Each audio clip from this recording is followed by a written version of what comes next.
nous allons parler bien évidemment du gouvernement mondial. On a déjà parlé de ce sujet et on va encore en parler parce que je pense qu'il y a vraiment besoin de comprendre, comment dire, la pensée du Seigneur concernant ce projet que l'ennemi a inspiré aux hommes. Voilà, donc le gouvernement mondial. Et donc, rapidement, nous allons et, prendre le livre de Jérémie. On prend le livre de Jérémie, on va aller voir le prophète Jérémie, et, chapitre 20, donc juste 2 secondes. Jérémie, chapitre 21. D'accord. Voilà, chapitre 21. Et nous allons lire le verset 7. Donc nous parlons du gouvernement mondial, donc écoutez très bien, ouvrez grandement vos oreilles. Alors si c'est possible, pendant quelques temps comme d'habitude, de sortir du chat. Donc David, si c'est possible de nous sortir de là. Et ensuite on va revenir un peu plus tard. Donc nous sommes dans Jérémie 21, le verset 7. Alors allons rapidement, avant de lire ce passage, comprenons d'abord le contexte un peu ici du livre du prophète Jérémie, hein, Jérémie ou Yirmeya. Alors, Yirmeya va être suscité par le Seigneur dans une époque où la parole était rejetée, où le Seigneur était rejeté, où les Hébreux priaient d'autres divinités, et notamment Baal, Astarté, tout ça. Et Jérémie, Yirmeya, Jérémie le prophète va être appelé, était un jeune homme. Et le Seigneur lui dit, écoute, je mets mes paroles dans ta bouche, et tu vas déraciner, tu vas arracher, tu vas abattre, tu vas ruiner avant de pouvoir planter, tout ça, et ainsi de suite. Et donc Jérémie, bien évidemment, va prophétiser pendant 23 ans. Il va annoncer l'évangile pendant 23 ans parce que Adonai voulait ramener son peuple à lui. Adonai voulait attirer son peuple à lui pour lui épargner la captivité, l'esclavage, l'exil. Mais malheureusement, le peuple hébreu, n'a pas reçu le message de Yirmeya, le prophète. Alors, justement, dans Jérémie 21, et le Seigneur dit, et donc le peuple va demander à Yirmeya de consulter Yahweh, n'est-ce pas? Parce qu'ils étaient troublés, ils étaient menacés, attaqués par Babylone. Alors, au verset 7 de Yirmeya 21, après cela, dit Yahweh, je livrerai Tzidkiya, roi de Yehuda, ses serviteurs, le peuple et ceux qui, dans cette ville, survivront à la peste. Donc, je livrerai, en gros, Yehuda, n'est-ce pas, à l'épée, à la famine, et je le livrerai, donc ce pays, entre les mains de Nebuchadnezzar, roi de Babel, entre les mains de leurs ennemis et entre les mains de ceux qui cherchent leur vie. Voilà. Donc le Seigneur, nous sommes bien évidemment ici au 6e siècle avant Yahushua, va, n'est-ce pas, après multiples avertissements, le peuple ne va pas écouter et le Seigneur va dire, bon ben ok, d'accord, comme vous ne voulez pas écouter, ben, je veux vous livrer, je vous livre entre les mains, ou littéralement, je vous donne. Hein, donc je vous donne à Nebuchadnezzar, je vous livre entre ses mains, je livre Yehuda, Juda entre ses mains.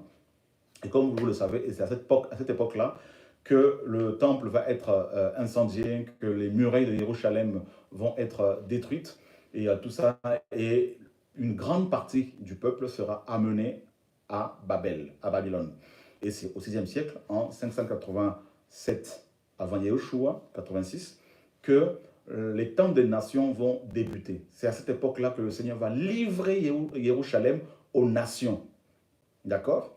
Aux nations. C'est-à-dire, avant cela, et c'était Israël, Jérusalem notamment, qui était la ville phare, la ville où il fallait se rendre pour recevoir la connaissance, pour connaître Adonai. Et les nations allaient à Jérusalem pour découvrir la vérité, pour apprendre la vérité. Jérusalem était la ville du grand roi. Et Jérusalem, à cette époque, était au sommet, hein, à son apogée. Et Babylone était par terre. Babylone était complètement détruite. Et malheureusement, Jérusalem n'a pas compris sa mission. Et c'était Jérusalem qui dominait les nations, qui dirigeait, on va dire, en gros, qui dominait un peu les nations. Et le Seigneur utilisait même des prophètes hébreux pour prophétiser sur, n'est-ce pas, des rois, des monarques étrangers, sur leur, mes amis, et installation, leur règne. Et ils pouvaient prophétiser sur Pharaon, sur les rois d'Assyrie, tout ça. Et on voit d'ailleurs le prophète Yeshaya, donc comment dire, Ésaïe, qui va prophétiser sur les rois de la Syrie, de l'Égypte, tout ça. Donc c'était Jérusalem qui régnait, d'accord? Ce n'était pas encore les temps des nations. Et maintenant, au 6e siècle avant Yeshua, quand la ville de Jérusalem va être détruite, quand le Seigneur va livrer cette ville entre les mains des nations, eh bien, ça va être le début des temps des nations. Et le Seigneur livre cette ville à la première des nations, c'est-à-dire Babylone. Babylone est la première des nations. Babylone, ou Babel, nous dit Apocalypse 17, est la mère, c'est-à-dire la source de toutes les prostituées, de toutes les impudiques de la terre. C'est Babylone qui a engendré les nations. Toutes les nations sont nées à Babylone. Comme la parole le dit, tout le monde est né à Babylone.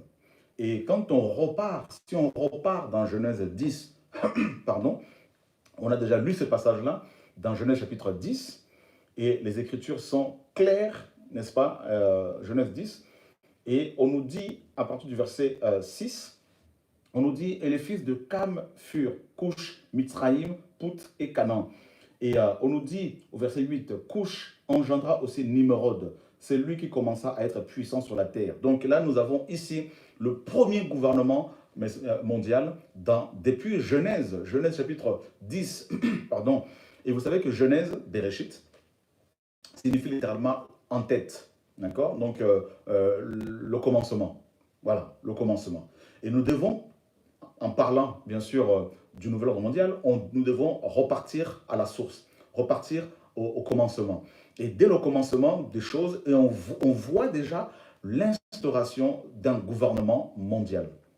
Et on nous présente déjà ici le dirigeant de ce gouvernement-là. On voit, et premièrement, ici, on nous parle premièrement de Couche, c'est-à-dire le dirigeant de ce gouvernement-là. On nous parle déjà de l'être humain, de l'homme, du président de ce gouvernement, n'est-ce pas? On nous parle du roi de ce gouvernement-là.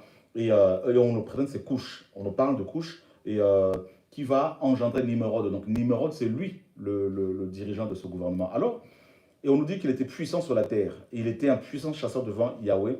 Et on nous dit que le commencement de son règne fut Babel. Donc, il a commencé à régner sur Babel, à diriger le monde à partir de Babylone. Voilà, donc il a établi son gouvernement à Babylone. Il a établi son quartier général à Babel. Et on voit effectivement Babel dans Genèse, dès la Genèse, et on la voit également dans Apocalypse. Donc, les deux livres des Écritures qui commencent et clôturent les choses parlent justement de Babylone. Et on retrouve effectivement Babylone ou Babel, donc le gouvernement mondial, tout au long des Écritures. D'accord? Genèse en parle, Ésaïe en parle, Jérémie en parle, donc les prophètes en parlent. Et si le prophète Jérémie, le prophète Ésaïe avant lui ont parlé de Babylone, nous devons, notamment Jean, nous devons parler de Babylone. Regardez, Genèse parle de Babylone, d'accord? Ésaïe parle de Babylone, le prophète. Jérémie, le prophète, parle de Babylone. Daniel, le prophète, parle de Babylone. Jean, le prophète, l'apôtre de l'agneau, a parlé aussi de Babylone. Donc, l'Église doit présenter au monde, en fait, les projets de l'ennemi. Doit parler de ce projet-là parce que la Bible en parle. Donc, nous devons parler du plan de l'ennemi concernant justement le monde. Alors, donc, on voit effectivement ici dans Genèse, donc on voit déjà ce gouvernement mondial. Et regardez au verset 11, on nous dit, 10, pardon, on nous dit, et le commencement de son règne fut Babel. Donc, comme on l'a vu, c'est d'abord Babel, donc c'est la source. Et ensuite, il y a Érec, Akkad et Calné au pays de Shinéar. Donc, vous voyez tous ces mini-États. Et ces cités-États, c'était des petites cités, mais qui étaient des États à la tête desquels il y avait bien sûr des rois. Et au-dessus d'eux, il y avait bien sûr le roi des rois de cette époque-là, donc sont les hommes, c'est-à-dire Nimrod. Alors, frères, sœurs, et maintenant, qu'est-ce que le Seigneur va faire? que je veux dire, ça va beaucoup, ça va nous montrer, ça va beaucoup secouer. Regardez. Vous savez qu'avant que l'on parle de Jérusalem, on a d'abord parlé de Babylone. Vous vous rendez compte? C'est-à-dire, Jérusalem est venu après. C'est quand même terrible. Donc les Écritures ont commencé à parler d'abord de Babylone, de Babel. Donc je voudrais que vous compreniez, frères et sœurs, après la chute d'Adam, l'ennemi a établi Babylone, son gouvernement mondial. Donc ça n'a pas commencé aujourd'hui. D'accord? Ça n'a pas commencé aujourd'hui. Il est question, vraiment, il faut que vos yeux s'ouvrent, que les écailles tombent de vos yeux, que vous compreniez que, mes amis, nous sommes vraiment privilégiés, nous, chrétiens, nous, enfants d'Élohim, parce que le Seigneur nous a enseigné, nous enseigne dans les Écritures. Donc, avant le règne de Jérusalem, il y avait d'abord le règne de Babylone. Donc, Babylone, donc c'est vraiment la mère de toutes choses. Et d'ailleurs, le prophète le dit. Le prophète, comment dire, Ézéchiel le dit dans le chapitre 16, si je ne me trompe pas. Hein? Donc le prophète Ézéchiel le dit, et, que tout le monde est né à Babylone. D'accord? Donc, et c'est terrible de voir à quel point la parole est vraie. Donc, Babylone, la mère de tout. Et ensuite, qu'est-ce qui va se passer? Le Seigneur... Et dans Genèse 11, on voit les gens de Babylone, d'accord? Dans Genèse 11, on voit ces gens de Babylone qui vont se dire, faisons-nous un nom, bâtissons une tour et une ville. Donc la tour en question, son sommet devait toucher le ciel. D'accord? C'est-à-dire la tour, c'était des ziggourats, des édifices dédiés à l'idolâtrie, au culte idolâtre, au culte démoniaque. Donc ils voulaient, ces habitants-là, ces hommes-là, ils voulaient atteindre l'ennemi. Il voulait être en contact avec des démons. D'accord? Donc, on voit ici déjà, dans Genèse 11, sous l'instigation de Nimrod, on voit les habitants de cette époque mettre en place leur projet, le projet du gouvernement mondial. Et ce projet consistait en plusieurs choses. On nous dit qu'il fallait d'abord, mes amis, il fallait d'abord se faire un nom. Il fallait aussi construire une tour, d'accord? La tour, et ensuite construire une ville. Donc, se faire un nom, et construire une tour, construire une ville pour ne pas être dispersé, tout ça.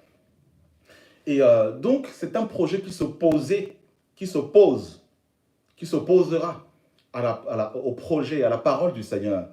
Et on voit l'émergence de Babylone déjà. On voit ces hommes qui étaient unis, qui étaient un. C'est-à-dire, à cette époque, ils avaient gommé toutes les frontières. D'accord? La parole nous dit qu'ils avaient une seule parole. Ils avaient un seul langage. Le langage que l'on a aujourd'hui, que beaucoup ont aujourd'hui, c'est le langage monétaire. Monnaie. L'argent. D'accord? L'argent. Toujours l'argent. Donc, donc, ils avaient un seul langage. Le même langage tous. D'accord? Et ils ont mis en place ce projet-là. Et le Seigneur lui-même a reconnu que, comme ils étaient un, ils ne pouvaient que réaliser leur projet. Il fallait descendre pour confondre leur projet, confondre par leur langage, pour ne plus qu'ils se comprennent. Frères et sœurs, aujourd'hui, on parle de plusieurs langages. On parle du langage informatique, on parle du langage monétaire, on parle du langage, je ne sais pas, il y a toutes sortes de langages aujourd'hui. Et les gens, les habitants du monde entier se retrouvent dans tous ces langages-là. Voyez, et c'est grave, et c'est terrible. Donc on est vraiment dans une époque où, mes amis, la parole, les prophéties bibliques s'accomplissent sous nos yeux. Mais nous sommes l'époque qui verra, mes amis, le retour du Mashiach. Je suis convaincu de cela. Nous ne savons pas à quel jour, quelle heure, le moment exact, mais nous savons d'après les signes que nous sommes cette époque-là, frères et sœurs. On est vraiment de plus en plus sûrs et certains parce que les signes sont évidents. Et là, on voit, donc, dans Genèse 10, comme vous l'avez vu, on voit Nimrod régner sur Babel, régner sur plusieurs cités-États, et tout ça. On voit cet homme amener toute une foule de personnes, et dans Genèse 11, pour construire une tour. dont le sommet toucherait le ciel, pour construire une ville, pour se faire un nom, tout ça pour ne pas être dispersé. Ils ont choisi de faire construire cette ville avec des briques, tout ça. Donc on voit à quel point Némorod, l'instigateur de ce projet, le roi de cette époque-là, le dirigeant de ce gouvernement mondial, va pousser ces hommes-là, va arriver à convaincre, à persuader tous ces gens à adhérer à son projet. Et tout le monde avait adhéré. D'accord? Tout le monde avait adhéré. Et frères et sœurs, c'était terrible. Et le Seigneur va descendre et il va confondre leurs projets. Il va tous les disperser. Et qu'est-ce qu'il va faire? Il va choisir Abraham et il va bâtir maintenant un projet avec lui, c'est-à-dire le projet d'une nation, donc Israël, qui serait, n'est-ce pas, et l'étendard de la vérité qui va lever l'étendard, qui va soulever la bannière de la vérité, qui va être le phare, la lumière de ce monde, qui va être, mes amis, le témoin d'Adonai, le témoin du Mashiach. Et comme vous le savez, Jérusalem a joué ce rôle pendant longtemps, avec des rois comme David, avec des rois comme Shlomo, tout ça là. Après, il va tomber Shlomo, il y a des rois comme Ézéchias, tout ça, des rois comme Josias, tout ça, qui ont servi le Seigneur véritablement. Mais malheureusement, d'autres rois vont, comme Manassé, ils vont faire n'importe quoi. Et le Seigneur va prévenir ces gens, ils ne vont pas écouter. Il va envoyer, comme vous le savez, le prophète Jérémie. Et ils vont être livrés entre les mains des étrangers, entre les mains de la première nation que l'on voit dans Genèse 10, Genèse 11, c'est-à-dire Babylone.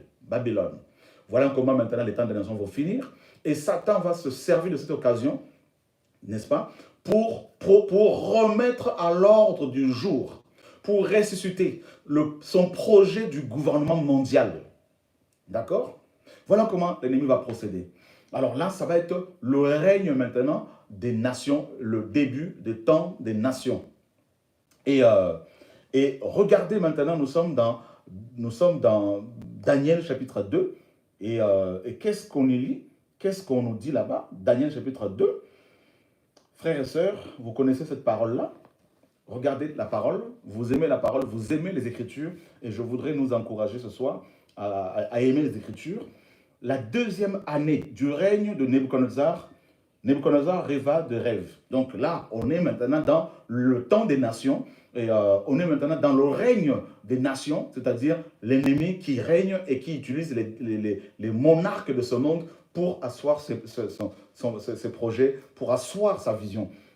Et son esprit fut agité et son sommeil fini. Alors le roi fit appeler les magiciens. Notez bien, le roi fit appeler les magiciens, les astrologues, les sorciers et les chaldéens pour qu'ils lui racontent ses rêves, pour qu'ils lui révèlent ses rêves. D'accord? Donc, voilà. Donc, alors le roi dit d'appeler les magiciens, les astrologues, n'est-ce pas, les sorciers et les chaldéens, pour qu'ils révèlent au roi ses rêves. Ils vinrent donc et se présentèrent devant le roi. Donc, Nebuchadnezzar va rêver, il va avoir un rêve, et en se réveillant, il va le perdre, il va l'oublier. Et qu'est-ce qu'il va faire? Il va convoquer, selon la parole, n'est-ce pas, les magiciens, il va convoquer les astrologues, les sorciers et les chaldéens. D'accord? Les chaldéens sont des gens qui invoquaient. Et c'est un groupe de personnes, c'est un peuple. Mais dans ce peuple, il y avait aussi un groupe de gens qu'on appelait les chaldéens, qui étaient en fait des invocateurs, des gens qui invoquaient des démons. D'accord? Donc on voit déjà que le Babylone s'associe, n'est-ce pas, à la sorcellerie. Donc on parle des sorciers, on parle des astrologues, on parle des magiciens, on parle des chaldéens. Donc vous vous rendez compte, mes amis, là? C'est ça le gouvernement mondial. C'est l'association de plusieurs arts magiques. L'association de plusieurs, mes amis, groupes de satanistes, des impies, des gens mystiques. Notamment les confréries que vous connaissez, dont j'éviterai de citer les noms, que vous connaissez, il y en a plusieurs. Toutes sortes de confréries initiatiques où les gens doivent, mes amis, atteindre des niveaux élevés via un certain nombre d'épreuves, tout ça, d'accord, jusqu'à l'illumination, c'est-à-dire à la révélation et à la manifestation de Lucifer. Voilà. Donc, et là, on voit déjà que dans Babylone, dans les temps des nations, on voit déjà des satanistes qui sont là, qui opèrent. Lisez bien les Écritures, vous verrez que la plupart des monarques païens avaient autour d'eux, dans les Écritures, hein, des sorciers. Quand on regarde Pharaon, par exemple, on voit autour de lui des magiciens, Janès et Jambres, dont parle Paul, n'est-ce pas, dans 2 Timothée, qui s'étaient opposés à Moshe. Donc on voit également dans Acte 13, le proconsul à qui Paul a prêché l'évangile, qui était, n'est-ce pas, soutenu, accompagné de Bar Jésus, qui était un faux prophète, d'accord, un magicien. On voit Simon le magicien, on voit même dans notre génération, la plupart de nos dirigeants politiques, notamment dans nos pays, hein, on le voit souvent consulter des mystiques. Par exemple, le président Mitterrand ne se cachait pas, il consultait Madame Soleil, qui était une voyante. Tout ça, donc il était parti même en Égypte, tout ça pour... voilà. Donc on voit que beaucoup d'autorités, et mes amis ont des acquaintances avec des gens qui invoquent Lucifer. Voilà. Et donc, c'est ça le gouvernement mondial, c'est ça le règne des nations. C'est vraiment la manifestation de l'impie, de la puissance occulte, des puissances occultes.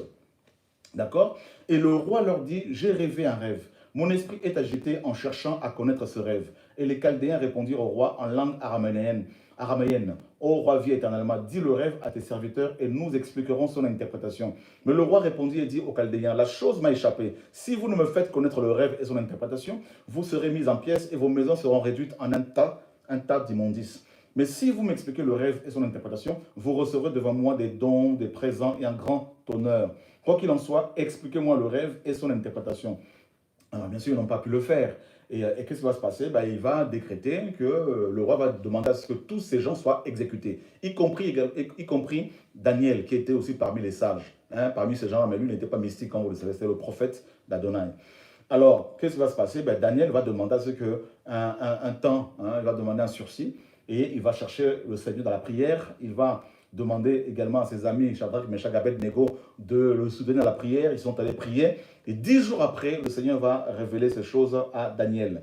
On nous dit au verset 19, « Et le secret fut révélé à Daniel dans une vision pendant la nuit. Et Daniel bénit l'éla des cieux. L'éla des cieux. » Et Daniel prit donc la parole et dit, « Béni soit le nom d'Éla, d'éternité en éternité, car c'est à lui qu'appartiennent la sagesse et la force. C'est lui qui change les temps et les saisons, qui renverse les rois et qui établit les rois, qui donne la sagesse aux sages et la connaissance à ceux qui ont de l'intelligence. » Voilà, donc Daniel maintenant va demander à voir le roi et il va pouvoir lui expliquer le songe. Et qu'est-ce qui se passe au verset 28 et 27? Et Daniel répondit en présence du roi et dit, ce que le roi demande est une chose que les sages, les astrologues, les magiciens et les devins ne sont pas capables d'expliquer au roi. Mais il y a dans les cieux l'éla qui révèle les secrets et qui a fait connaître au roi Nebuchadnezzar ce qui doit arriver dans les derniers jours. Frère, sœur, écoutez bien. On nous dit ici que Adonai est là, a révélé au roi Nebuchadnezzar les choses qui vont arriver aux derniers jours. Donc, vous savez que les derniers jours, selon Acte 2, ont commencé avec la naissance, à la naissance de l'Église, selon Pierre. Pierre a dit, c'est ici la prophétie du prophète Joël qui disait, dans les derniers jours, je répandrai de mon esprit sur toute chair. Donc, maintenant, le roi Nebuchadnezzar, qui était le premier, mes amis, à gérer, le premier roi, le premier homme à avoir... mes amis, à recevoir du Seigneur, le premier roi monarque païen, à recevoir une vision de cette ampleur concernant, mes amis, la mise en place du gouvernement mondial, concernant les projets de Satan à la fin de temps que le Seigneur lui a dévoilé, mes amis. Et on nous dit que ce sont des choses qui vont s'accomplir au dernier jour. Or, nous savons que les 4 premiers empires ont existé avant les derniers jours. Parce qu'on parle de Babylone, on parle des Mèdes et des Perses, on parle de l'empire gréco-macédonien, donc avec Alexandre le Grand, on parle de l'empire romain avec les Césars. Mais là, on nous dit que, mes amis, c'est dans les derniers jours, il y aura encore un autre gouvernement mondial. Waouh! Et donc, en fait, il est question de notre époque. Voilà pourquoi de plus en plus de présidents parlent, mes amis, de mettre en place le nouvel ordre mondial, ouvert officiellement, d'accord, et je demanderai à l'équipe technique d'insérer justement les déclarations de certains présidents concernant ce nouvel ordre mondial. Voilà. Donc, que le Seigneur soit béni. Donc, je pense que et, beaucoup de gens vont comprendre que le Seigneur a vraiment raison, le Seigneur a toujours raison. Donc, Daniel dit que le songe du roi Nebuchadnezzar concerne les derniers jours et des choses qui doivent arriver. Voici ton rêve et les visions de ta tête que tu as eues sur ta couche. Sur ta couche, ô roi, il t'est monté des pensées concernant ce qui arrivera après ce temps-ci. Ce qui arrivera après ce temps-ci, après ce âge. Parce que là, on a encore, mes amis, on a encore comment dire, une confirmation que le songe de Nebuchadnezzar concerne vraiment notre génération. Et sur ta couche, ô roi, il t'est monté des pensées concernant ce qui arrivera après ce temps-ci. Et celui qui révèle les secrets t'a fait connaître ce qui doit arriver. Et moi, ce n'est pas parce que, ce n'est pas par une sagesse qui soit en moi plus qu'en aucun des vivants que ce secret m'a été révélé. Mais c'est afin que l'interprétation en soit au roi et que tu connaisses les pensées de ton cœur. Ô roi, tu regardais et tu voyais une grande statue. Cette statue était grande et d'une splendeur extraordinaire. Elle était debout devant toi et son apparence était effrayante. La tête de cette statue était en or très fin. Sa poitrine et ses bras étaient en argent. Son ventre et ses cuisses étaient en cuivre. Ses jambes étaient en fer et ses pieds étaient en partie en fer et en partie en argile. Tu regardais jusqu'à ce qu'une pierre se détacha sans l'aide d'une main, frappa les pieds en fer et en argile de la statue et les brisa. Alors le fer, l'argile, le cuivre, l'argent et l'or furent brisés ensemble et devinrent comme la paille la paille de l'air en été, que le vent transporte ça et là, et nulle trace n'en fut retrouvée. Mais la pierre qui avait frappé la statue devint une grande montagne et remplit toute la terre. Donc là, c'est le songe qu'il a reçu. Donc il a, n'est-ce pas, que le Seigneur a révélé au roi. Donc il est question d'une grande statue. Donc voilà, donc c'est ça le gouvernement mondial. C'est cette statue, comme vous le savez, qui est mise en place aujourd'hui. C'est là le rêve et nous en donnerons maintenant l'interprétation devant le roi. Ô roi, tu es le roi des rois parce que l'élat des cieux t'a donné le royaume, la puissance, la force et la gloire. Il a remis entre tes mains, il a remis entre tes mains, il a donné à tes mains. Qui? Regardez bien, Elohim a donné entre tes mains, en quelques lieux qu'ils habitent, les enfants des humains, les bêtes des champs et les oiseaux du ciel, et il t'a fait dominer sur eux tous. C'est toi qui as la tête en or. Donc, bien sûr, cette vision concerne grandement notre génération, mais une partie s'est réalisée à cette époque-là, et parce qu'on parle de Babylone à cette époque, mais ça c'est par rapport à l'histoire, mais prophétiquement, cette parole concerne, cette vision concerne notre génération, et on est en plein dedans. D'accord? Et donc, il est question, donc la tête c'est Babylone, et ensuite on nous dit que c'est la Grèce, tout ça, et c'est le quatrième empire, c'est Rome. Et regardez bien, il y aura un quatrième royaume. Donc c'est ce qui nous intéresse, c'est le quatrième royaume. Il y aura un quatrième royaume fort comme du fer, de même que le fer brise et écrase tout, ainsi il brisera et écrasera tout, comme le fer qui met tout en pièces.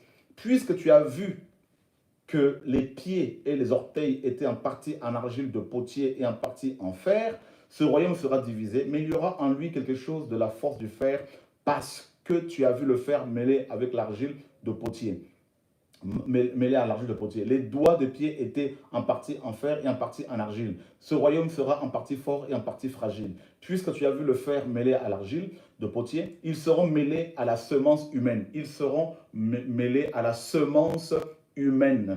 Donc le quatrième empire est mes amis, est un, comment dire, mélange de la semence humaine. D'accord? C'est important de le souligner. La semence humaine. Voilà, donc, c'est-à-dire il va y avoir beaucoup de manipulations génétiques. Parce que quand on parle de la semence ici, la semence dit aussi postérité. D'accord? Donc, dans ce royaume, ils vont faire beaucoup de modifications. Hein, ils vont faire beaucoup de modifications. La semence humaine, mes amis, c'est-à-dire ils vont jusqu'à injecter des choses dans les humains. D'accord? Ils vont injecter des choses dans les humains. Donc, on parle de la semence humaine. Ils vont se mêler avec des semences humaines. Donc, ils vont faire beaucoup de mélanges bizarroïdes. Et nous sommes dans cette génération-là, justement, où il y a toutes sortes mes amis, de tests, toutes sortes de choses qui sont mises en place, tout ça, là. Donc, voilà. Mais ils ne seront pas unis l'un à l'autre, de même que le fer ne se mêle pas avec l'argile. Tout ça, là. Donc, ils vont tout faire pour, pour se mêler par des semences humaines, voire même des sacrifices carrément humains, tout ça, pour être unis. Mais ils ne seront pas unis parce que ce royaume, le quatrième empire, sera en partie en fer et en partie en argile. D'accord? En partie en fer et en partie en argile. Voilà. Le fer, en fait, nous parle de l'autorité politique. D'accord? Politique. Et l'argile nous parle de l'autorité religieuse. Donc, c'est ça le royaume. En fait, le fer représente la bête d'Apocalypse, mes amis, 13, 1 à 10. Donc, c'est l'homme impie. Donc, c'est Nimrod, le dirigeant de ce monde, du monde, hein, du nouvel ordre mondial. Et l'argile représente la femme d'Apocalypse 17, 1 jusqu'à la fin. Et cette femme qui est assise sur la bête. L'argile représente aussi la deuxième bête d'Apocalypse 13 à partir du verset 11, c'est-à-dire le faux prophète. D'accord? Donc vous voyez que donc le fer, c'est le côté politique, l'argile, c'est le côté comment dire, religieux. Donc on va développer ça et je crois que beaucoup vont avoir les yeux ouverts, beaucoup vont saisir la pensée du Seigneur pour réaliser que le Seigneur est vraiment vivant, que le Seigneur a utilisé des prophètes pour nous alerter, pour nous avertir, pour aussi nous montrer que nous sommes à la veille du départ pour la maison céleste, mes frères et sœurs. D'accord? Donc vous voyez que l'empire, là, mes amis, là, le quatrième empire, et cette statue. Et imaginez maintenant, regardez maintenant, quand vous voyez une statue, n'est-ce pas que les statues ont, comme les humains, deux jambes, d'accord? Donc, vous prenez la jambe gauche, par exemple, c'est, mes amis, le côté politique, et la jambe droite, c'est le côté religieux. Vous voyez, c'est deux choses là. Et donc, la jambe gauche, c'est le côté politique, la jambe droite, par exemple, c'est des exemples, hein, le côté religieux. La jambe gauche, c'est le côté... c'est la première bête, et la jambe droite, c'est la deuxième bête. D'accord? Vous voyez donc ces deux entités, voyez, qui se soutiennent, mais qui ne sont pas unies. Parce que la Bible nous dit qu'ils ne vont pas être véritablement unis jusqu'au bout. Et si vous lisez Apocalypse 17, on nous dit que la bête va haïr, n'est-ce pas, la femme. Hein, et ils vont se battre entre eux. Donc vous voyez bien que l'argile, c'est vraiment la femme. D'accord? Donc la fausse église, hein, la fausse église, le faux prophète. D'accord? Donc de tout temps, et, dans les Écritures et dans le monde, et les différents gouvernements mondiaux, parce qu'il y en a eu plusieurs dans toute l'histoire de l'humanité, dans les différents gouvernements mondiaux, notamment dans les Écritures, on a toujours vu à côté, mes amis, la deuxième bête, c'est-à-dire le côté religieux. Prenons exemple. Prenons des exemples. Vous prenez par exemple Pharaon. Pharaon, c'était le pouvoir à la fois politique et religieux, parce qu'il était considéré comme un dieu, d'accord? Et il était donc le roi d'Égypte, tous les pharaons bien sûr, et à côté d'eux, il y avait la religion de l'Égypte, d'accord? Le côté religieux, avec Isis, Osiris et Horus, vous voyez? La triade égyptienne. Et on a également les serviteurs de ces trois divinités-là, et d'autres divinités. Et notamment Janès et Jambres, dont parle la parole. Et notamment ces magiciens qui avaient combattu Moshe. Si vous prenez par exemple, mes amis, d'autres monarques, par exemple, vous prenez Nebuchadnezzar, et il adorait la divinité Nebu ou Nébu. Vous voyez? Et d'ailleurs, il va prendre les ustensiles du temple de Jérusalem pour les mettre dans la maison de son Dieu. D'accord? Et donc, à chaque fois, quand vous prenez, par exemple, les Césars, par exemple, les Césars aussi avaient leur divinité. Vous voyez, quand vous regardez les panthéons gréco, comment dire, romains, tout ça, vous allez voir qu'il y avait plusieurs divinités. Et les Césars étaient considérés à la fois comme des hommes politiques et des divinités incarnées. D'accord? C'est important de le souligner. D'ailleurs, Hérode, par exemple, pourquoi le Seigneur l'a frappé dans Actes des Apôtres, Acte 12? Parce que le peuple disait, hein, voix d'un homme, voix d'un Dieu, d'un Elohim, et non d'un homme. Donc, Hérode aussi, à un moment donné, a cru qu'il était aussi, comment dire, Elohim. Donc, vous voyez bien que pour asseoir le pouvoir, mes amis, politique, pour asseoir le gouvernement mondial, Satan sait qu'il faut aussi, il y a la deuxième bête, c'est-à-dire l'argile, c'est-à-dire la fausse église. Cette femme qui va enivrer la terre avec le vin de sa débauche. Et aujourd'hui, cette église, cette femme, cette fausse église, a réussi à enivrer la majorité des prophètes, des pasteurs, des apôtres, qui vont prêcher l'évangile de la prospérité, mes amis, qui vont prêcher l'évangile de la prospérité à l'américaine. Beaucoup, comme vous le savez, sont séduits, mes amis. Voilà pourquoi aujourd'hui, ils pleurent à cause du confinement, parce qu'il n'y a plus la dîme. Vous comprenez? Ils sont tous envoûtés, séduits. Et il y a très peu qui prêchent la vérité. Il y en a, oui, il y en a, mais ils sont combattus. Donc, vous voyez, mes amis, donc ces deux systèmes politico-religieux sont, mes amis, devant Lucifer, sont importants pour asseoir son pouvoir. Donc, parlons ce soir d'abord du côté politique de ce gouvernement mondial. Et donc, à la tête de ce système politique, on a bien sûr l'homme impie. C'est-à-dire, le monde aujourd'hui maintenant est mûr. Le monde est prêt. Les nations sont prêtes pour recevoir officiellement un homme, un seul homme, qui viendra et comme étant le pacificateur, celui qui va pacifier les choses, celui qui va diriger le monde, hein, un bienfaiteur, tout ça, et c'est lui l'homme impie, c'est lui la bête, comme Paul le dit avant le départ, avant notre rassemblement avec le Seigneur dans 2 Thessaloniciens chapitre 2, il dit qu'il faut que l'apostasie, n'est-ce pas, soit là, et qu'on ait vu l'homme impie, et qu'on ait vu la bête, qu'on ait vu celui qui s'oppose contre Elohim, et nous sommes cette génération qui voit l'émergence de cet homme-là, de ce système-là. Vous voyez, mes amis, donc la bête d'Apocalypse 13, l'homme impie, il est à la fois, donc ce système est à la fois, donc cette bête, pardon, elle est à la fois un système, le système politique, et un individu, c'est-à-dire l'homme qui va diriger ce système-là. D'accord? Et la deuxième bête est à la fois le système religieux et aussi le faux prophète qui va diriger le système religieux pour soutenir la première bête, c'est-à-dire le gouvernement mondial. Alors, le côté politique, de quoi il est question? En fait, pour asseoir cette vision politique du gouvernement mondial, la vision politique du gouvernement mondial, il faut que les frontières soient, mes amis, totalement ouvertes. Ça, vous le savez, avec Schengen, tout ça, il y a des années déjà de cela. Donc, l'Europe est devenue carrément, mes amis, une entité, et comment dire, un corps, d'accord? Et avec plus de 27 membres hein, aujourd'hui, et ça va s'étendre pour votre information. Et on va de plus en plus, mes amis, faciliter les gens à pouvoir voyager, ça vous le savez. Et voilà. Et la plupart des gens qui ont la nationalité européenne, par exemple, voyagent pratiquement dans plusieurs pays sans visa et tout ça. Donc, on va de plus en plus enlever les frontières, de plus en plus. Et ça, pour les peuples lambda, mais pour l'oligarchie qui dirige le monde, l'élite, mes amis, pour les grands de ce monde selon les hommes, hein, et pour eux, il n'y a pas de frontières. Pour eux, il n'y a pas besoin d'avoir un passeport. Ils prennent leur jet, ils vont ici, ils vont là, parce que ce sont des multinationales qui gèrent le monde. Vous comprenez, mes amis? Voilà. Donc, ils n'ont pas la notion, comme nous, de pays, de villes, de quartiers. Eux, ils ont la notion d'un village. La Terre est juste un village. D'accord? Une vision globale de la chose. Donc, et d'où l'importance maintenant de montrer au monde entier officiellement ce projet-là, qui existe déjà depuis. Donc, pour votre information, l'homme impie est déjà là depuis. Mais je ne vous dirai pas qui, parce que je ne le sais pas. Et mes amis, je sais simplement que les antichrists sont là, comme la parole le dit. Jean le dit, il faut que les antichrists viennent dans 1 Jean 2. Il dit, c'est là que nous savons que nous sommes dans les derniers jours. Et vous avez appris que l'antichrist vient. Il dit, il y a maintenant plusieurs antichrists. Donc, ils ont annoncé l'avènement de cet antichrist-là.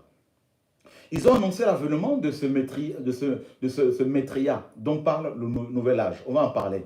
Frères et sœurs, donc, maintenant, le monde est mûr. Le monde est mûr pour que ce Maitréya soit présenté. Il est déjà là et les grands de ce monde lui font allégeance. Les grands de ce monde, beaucoup le connaissent déjà. D'accord? Il est dans l'ombre depuis des années déjà et il donne des instructions, tout ça. Là. Et c'est quelqu'un qui est financièrement puissant et tout ça. Et qui est même plus riche que les Bill Gates, tout ce monde-là. C'est quelqu'un de l'ombre, c'est quelqu'un que beaucoup ne connaissent pas. Parce que l'antichrist, Satan, c'est les ténèbres.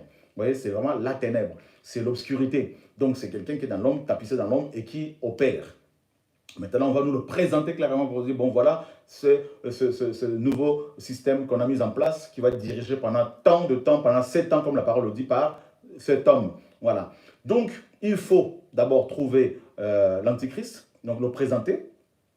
Voilà, Satan lui a donné son trône, une grande autorité, un grand pouvoir, comme la parole le dit. Vous connaissez ces versets-là, dans Apocalypse 13, par exemple, cette bête qui monte de la mer, vous voyez, cette bête dont parle également Daniel 7, ouais, le quatrième empire. Et regardez, mes amis, c'est terrible de lire la parole. Et on nous dit que dans le chapitre, Daniel chapitre 2, verset 44, on nous dit, dans les jours de ces rois, dans les jours de ces rois, l'élan des cieux suscitera un royaume qui ne sera jamais détruit, et ce royaume ne passera pas à un autre peuple. Et donc, dans le temps de ces rois-là, c'est-à-dire les temps de la fin, c'est-à-dire les derniers jours, notre époque, le Seigneur va susciter un royaume. Et il a suscité déjà spirituellement lors de la naissance de l'Église, dans nos cœurs. Le royaume est dans nos cœurs. Maintenant, ce royaume sera établi physiquement et nous croyons que c'est imminent. D'accord? Donc l'enlèvement et le retour avec Yahushua, le retour de l'Église sur terre avec Yahushua pour établir son royaume de 1000 ans sur terre. Donc, on nous dit que ce royaume-là, de 1000 ans sur terre, serait établi en ce temps-là. Donc, on a une précision quand même par rapport à la période à laquelle ce royaume sera établi, le royaume du Messie. Donc, dans les temps, n'est-ce pas, de ce roi-là, c'est-à-dire au moment où le gouvernement mondial sera établi. Et le Seigneur, pour votre information, ne reviendra pas tant que ce nouvel ordre mondial ne sera pas véritablement mis. Parce que dans Genèse 11, si le Seigneur a dit, le Seigneur, il a dit descendons, hein, descendons, c'est parce que le gouvernement mondial était établi. Vous voyez? Donc c'est ce qui va faire que le Seigneur revienne. C'est la mise en place de ce gouvernement mondial. Donc à chaque fois que vous entendez parler du nouvel ordre mondial, du gouvernement mondial, vous devez vous dire que le Seigneur est plus loin. Vous devez vous apprêter, vous préparer pour le retour du Mashiach. Donc il faut trouver l'homme, donc le futur patron. Et regardez ce que Yahushua a dit dans Jean, dans Yohanan, chapitre 5. Et qu'est-ce que le Seigneur a dit? Regardez, c'est très important de le souligner. Il a dit ceci clairement, Yohanan chapitre 5. Il dit au verset 43, « Je suis venu au nom de mon Père, et vous ne m'avez pas reçu. Si un autre vient en son propre nom, vous le recevrez. » Donc Yahushua annonce dans Jean 5, 43 que les Hébreux, quand lui il est venu chez son peuple, il est venu chez les siens ne l'ont pas reçu. Mais il dit que quelqu'un d'autre viendra en son propre nom et vous allez le recevoir. En son propre nom. Le Seigneur l'a dit, hein, quelqu'un d'autre viendra en son propre nom et vous le recevrez. Notez bien, quelqu'un d'autre viendra en son propre nom et vous le recevrez. Il ne parle pas ici d'abord aux nations, il parle d'abord de son peuple, des Juifs. Donc, pour que les Juifs le reçoivent, parce que ceux qui ont rejeté le Seigneur, c'était la plupart des chefs juifs, des ultra-orthodoxes, qui ne voulaient pas, qui pensaient que Moshe était plus important que Yeshua. Donc, pour que ces ultra-orthodoxes juifs reçoivent cet homme-là comme étant le Messie, il faudrait que cet homme soit, n'est-ce pas, aussi juif. Il faudrait qu'il prouve sa judaïté, sa judéité. Vous comprenez? Donc, l'antimachia, mes amis, aura des origines juives. D'accord? Vous comprenez? Maintenant, il dit que cet homme-là viendra en son propre nom. Donc, nous sommes en train d'abord de développer sur, mes amis, l'antichrist, celui qui va diriger ce monde. Parce que ce monde est maintenant mûr. D'accord? Et regardez dans Apocalypse chapitre 13. On nous dit quoi? Le prophète nous dit ceci. Et par rapport à la marque de la bête. D'accord? Et on nous dit ici, là, et attendez, voilà, je vais le prendre ici, ça va être plus facile. Apocalypse chapitre 13, j'espère que ces choses-là vous encouragent. Et on nous dit quoi? Regardez, à partir du verset 11, je vais commencer. Et je vis une autre bête, montant de la terre, et elle avait 2 cornes semblables à celles de l'agneau, mais elle parlait comme le dragon. Et cette bête-là, qu'est-ce qu'elle va faire? Elle va obliger les habitants de la terre, donc je vais revenir là-dessus tout à l'heure, mais prenons le verset 15. Et il lui fut donné de donner un esprit à l'image de la bête, afin que l'image de la bête parle, et qu'elle fasse que tous ceux qui n'adoreront pas l'image de la bête soient mis à mort, que tous ceux qui n'adoreraient pas l'image de la bête soient mis à mort. Et elle fait qu'à tous, petits et grands, riches et pauvres, libres et esclaves, il soit donné une marque sur leur main droite ou sur leur front, et que personne ne puisse acheter ou vendre, excepté celui qui a la marque ou le nom de la bête, ou le nombre de son nom. Donc, le Seigneur dit, quelqu'un d'autre viendra en son nom, vous allez le recevoir. Et on nous dit que le nom de la bête en question, là, le nom de l'anti-Machia qui viendra là, c'est 666. Chrétiens, c'est les écailles qui tombent là. Attendez. Yehoshua, dans Jean 5, 43, il dit quoi? Quelqu'un d'autre viendra en son nom et vous allez le recevoir. David, ouvre-nous le chat parce que je crois que les choses commencent à devenir beaucoup plus sérieuses là. Mes amis, le Seigneur va faire tomber nos écailles. Vous allez voir à quel point la parole, à quel point il y a une cohérence entre les écrits prophétiques. Vous allez voir à quel point il y a une corrélation parfaite entre les prophètes bibliques. Mes amis, Yehoshua, le plus grand prophète, dit qu'il est venu au nom du Père. Son nom, c'est la parole du Seigneur. Vous comprenez? Son nom, c'est la parole du Seigneur. Parce qu'il est venu au nom de la parole d'Élohim. Au commencement était la parole. La parole était, mes amis, vers l'Élohim. Et l'Élohim était la parole. Vous connaissez Jean 1.1. Regardez dans Apocalypse 19. On nous dit quoi? On nous dit que son nom s'appelle la parole d'Élohim. Donc Yehoshua dit littéralement, je suis venu au nom de la parole d'Élohim. Et vous n'avez pas reçu. Mais quelqu'un d'autre viendra en son propre nom et vous allez le recevoir. D'accord? Donc, dans Apocalypse 13, on nous dit que le nom de la bête, d'accord? Le nom de l'Antichrist qui viendra en son propre nom, et son nom à l'Antichrist, c'est 666. Oh yo yo yo yo yo yo. Alors, qu'est-ce qu'on peut comprendre par là? Parce que nous sommes d'abord en train d'identifier l'anti-Machia, celui qui va diriger le côté politique, celui qui va diriger le monde. D'abord, nous devons l'identifier. D'accord? Selon la parole, bien sûr. Et on nous dit qu'il viendra en son propre nom. Et on nous dit que son nom, mes amis, c'est 666. On nous dit que, mes amis, son nom, c'est le nombre de son nom, c'est 6, 6 et 6. Alors, les frères et sœurs vont dire, mais effectivement, c'est quoi, mes amis, ça signifie quoi? Mais, mes amis, mes amis, mais il y a plein, en fait, 666 parle de beaucoup de choses.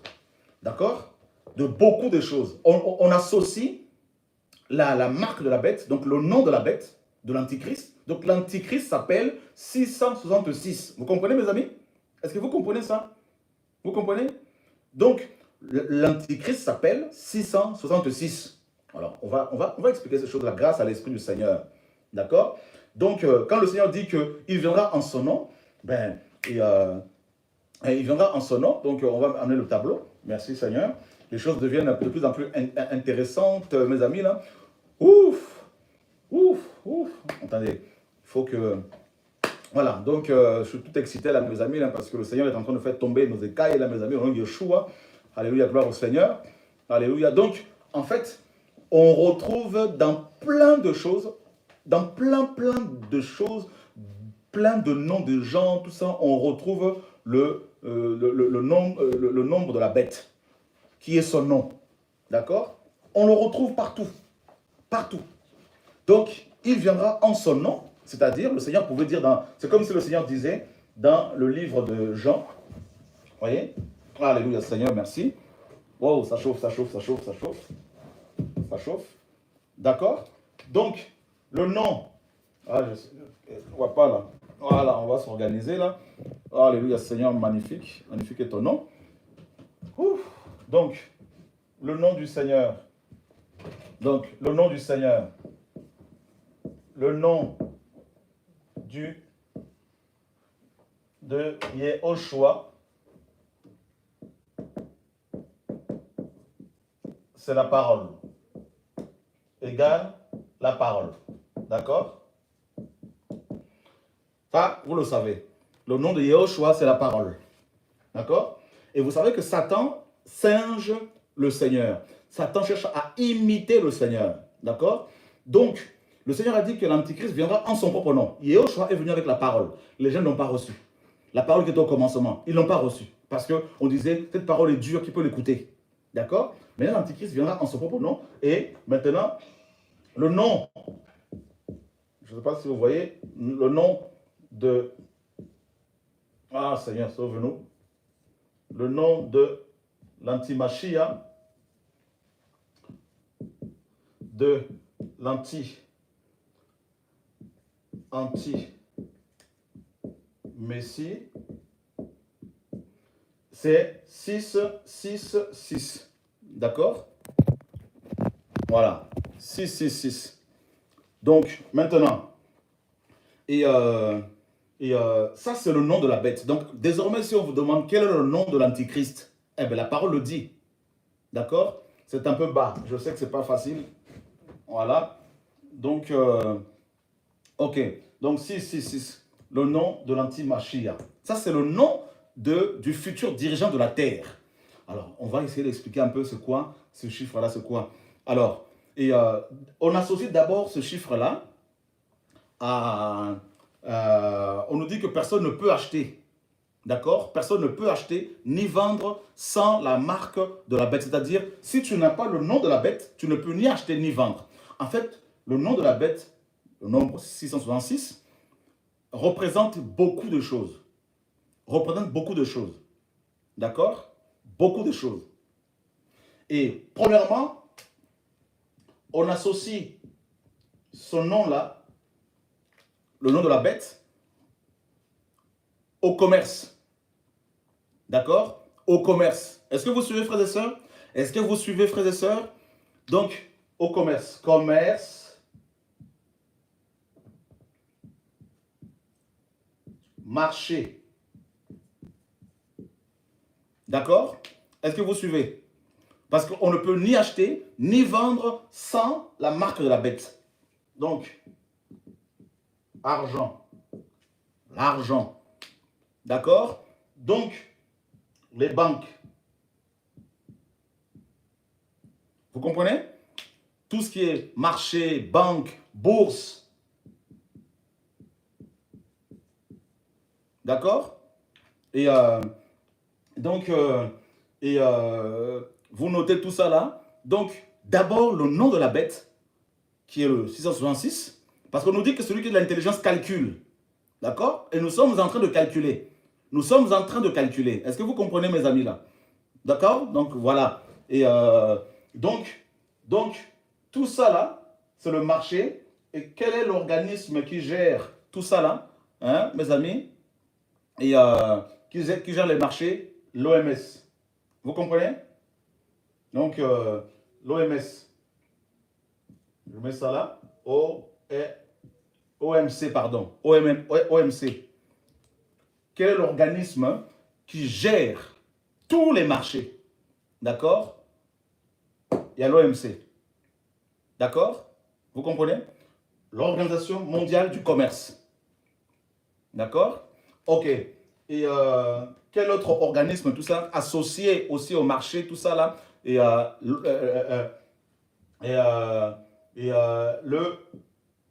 FMI. Le FMI. D'accord? Fonds monétaire international. D'accord?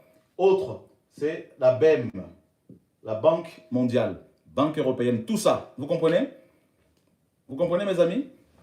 Voilà. Donc, on ne peut ni acheter ni vendre sans la marque de la bête. Donc, d'abord, cette marque-là est une marque commerciale. D'accord? Vous comprenez, mes amis, que les écailles tombent. Vous comprenez, mes amis? Donc, que les choses soient claires. Ok? Gloire au Seigneur. Le Seigneur nous aide. Le Seigneur nous ouvre les yeux. Voilà. Donc, la BCE, effectivement. Donc, tout ça. Donc, l'équipe technique va nous aider pour écrire tout ça au propre parce que là, c'est un peu... Voilà. Donc, on ne peut ni acheter ni vendre sans la marque de la bête. Rappelez-vous dans Matthieu 22, quand on pose la question au Seigneur, doit-on payer l'impôt à César ou pas, pour le piéger? Il a dit, mais montrez-moi la monnaie avec laquelle vous payez l'impôt. De qui porte-t-elle l'inscription et l'image? On nous dit de César. Il dit, rendez à César ce qui est à César et à Elohim ce qui est à Elohim.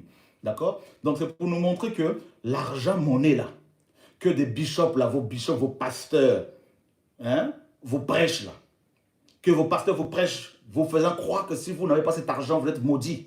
Cet argent monnaie appartient à César. D'accord? Est-ce que vous comprenez, frères et sœurs? Vous comprenez, mes amis? Donc les choses commencent à rentrer bien comme il faut, mes amis.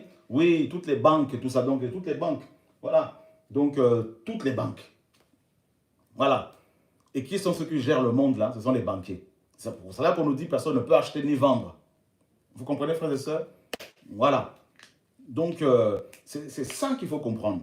Et donc,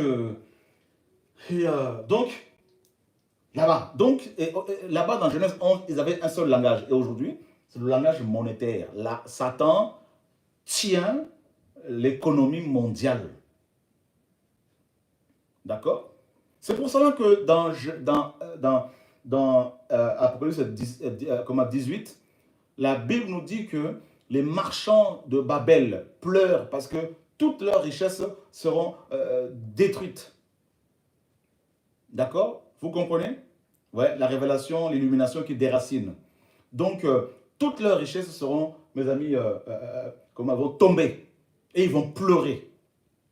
Voilà pourquoi Yahushua a dit qu'il ne faut pas mettre notre foi dans cette richesse incertaine.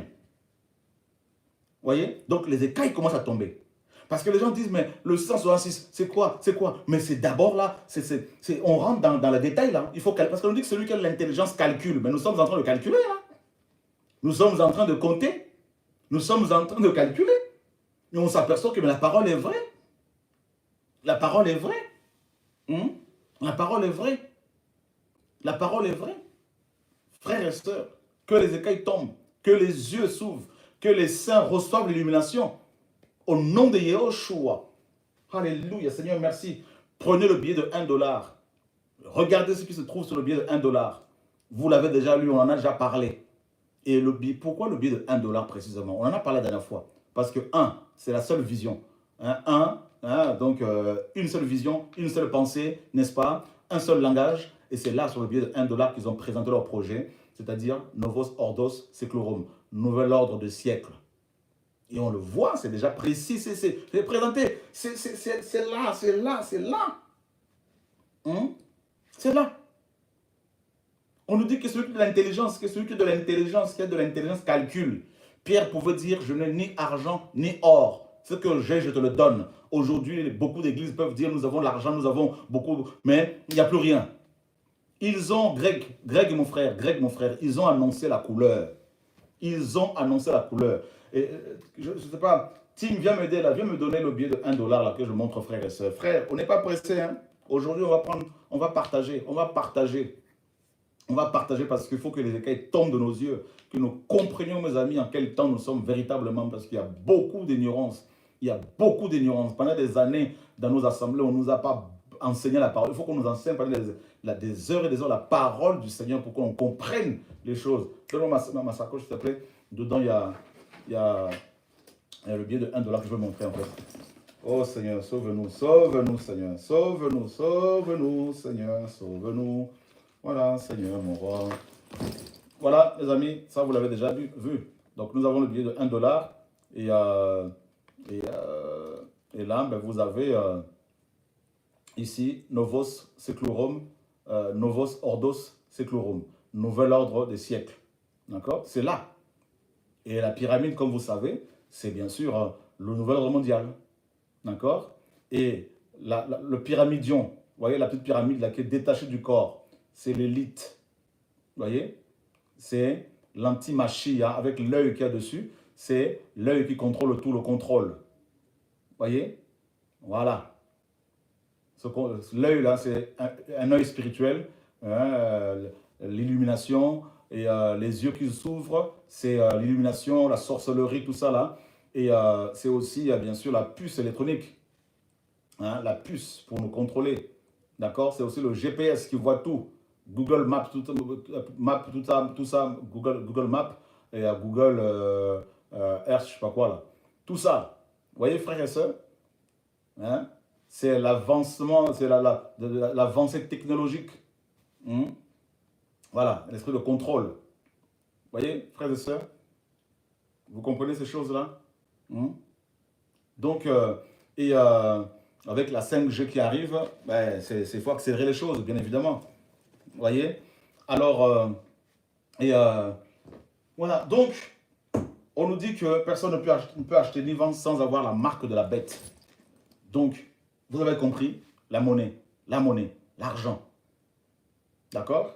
Voilà. Donc, et qu'est-ce que aujourd'hui, dans beaucoup d'églises, si vous voulez avoir la guérison, on vous dit quoi? Il faut avoir la marque de la bête. Il faut payer. Vous voyez à quel point ces églises sont marquées?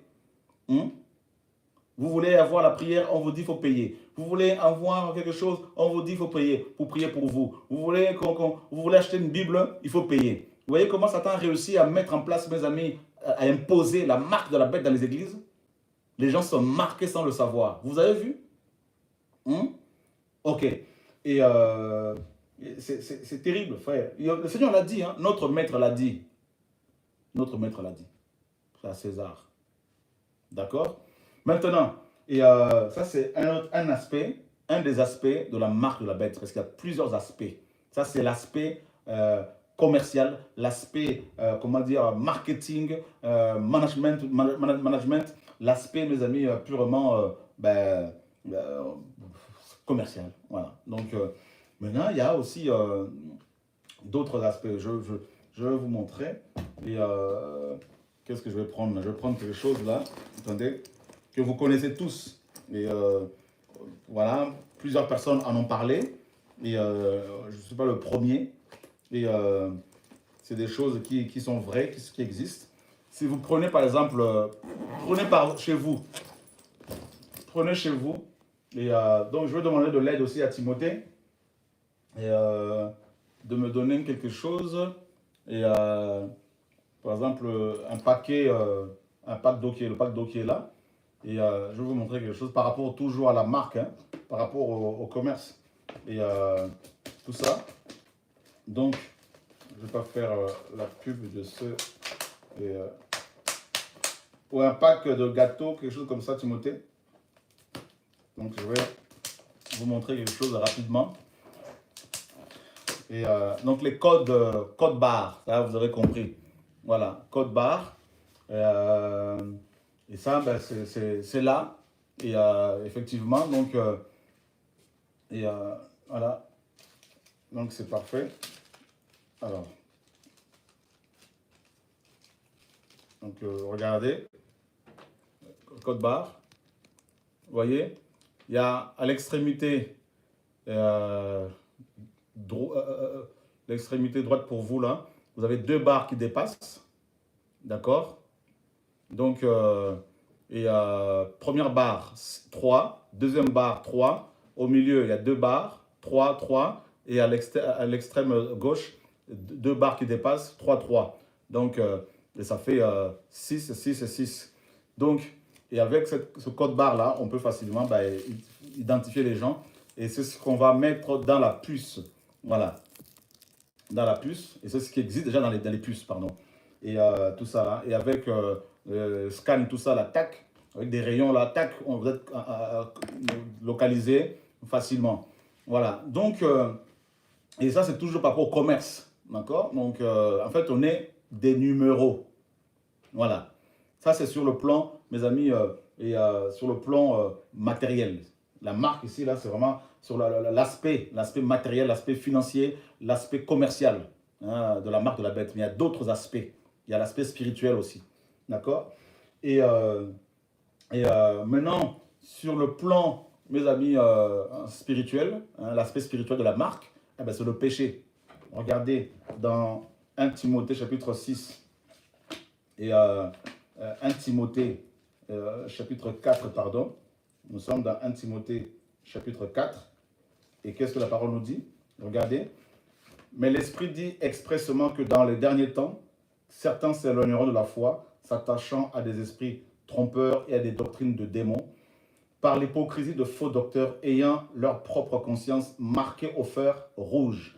Ayant leur propre conscience marquée au fer rouge. En fait, la marque de la bête a aussi un aspect spirituel. Et cet aspect spirituel n'est autre que le péché. Le péché qui, mes amis, est imprimé. Les gens sont marqués au niveau de leur conscience. D'accord? Et c'est-à-dire, quoi que vous fassiez, vous pouvez prêcher la parole à ces gens-là, ils ne vont jamais se convertir. Ils peuvent même être, soi-disant, des chrétiens, fréquentant même vos assemblées, étant même des pasteurs, prophètes, docteurs, tout ça là. Mais ils ne vont jamais changer de message, revenir à la vérité. Ils ne vont jamais abandonner l'amour de ce monde, l'amour du matériel, l'amour de l'argent, parce que leur conscience est déjà marquée. Comme la parole le dit dans Psaume 58, le méchant s'est égaré, le méchant est perverti depuis le ventre de sa mère. C'est-à-dire, depuis le ventre, ces gens sont marqués. Judas ne pouvait pas se convertir, il était prophète, il était apôtre, pardon, mais il ne pouvait pas se convertir. Pourquoi? Parce qu'il était marqué. Les gens sont marqués, mes amis, depuis le ventre de leur mère. Vous devez le savoir. D'accord? Ceux qui sont marqués, ce sont, mes amis, ce sont les gens qui ne sont pas du ciel, qui ne sont pas mes amis du ciel. Et ils sont marqués au niveau de l'âme, au niveau de leur conscience. Vous voyez? C'est livré, vous avez compris, c'est livré. Donc, et cette marque-là, ben, c'est le péché. Donc, c'est pour ça que la parole nous dit que ceux qui ont la marque de la bête vont continuer à adorer les démons. D'accord? Ils vont continuer à adorer les démons. Et vous avez vu, mes amis, et Shadrach, Meshach, Abednego, on les a obligés à voir, mes amis, à adorer la bête. Ils ont refusé parce qu'ils étaient marqués par le Seigneur, par la lettre Tav. Vous comprenez? Comme dans Ézéchiel chapitre 9, où il fallait marquer les enfants du Seigneur avec la lettre Tav sur le front. D'accord?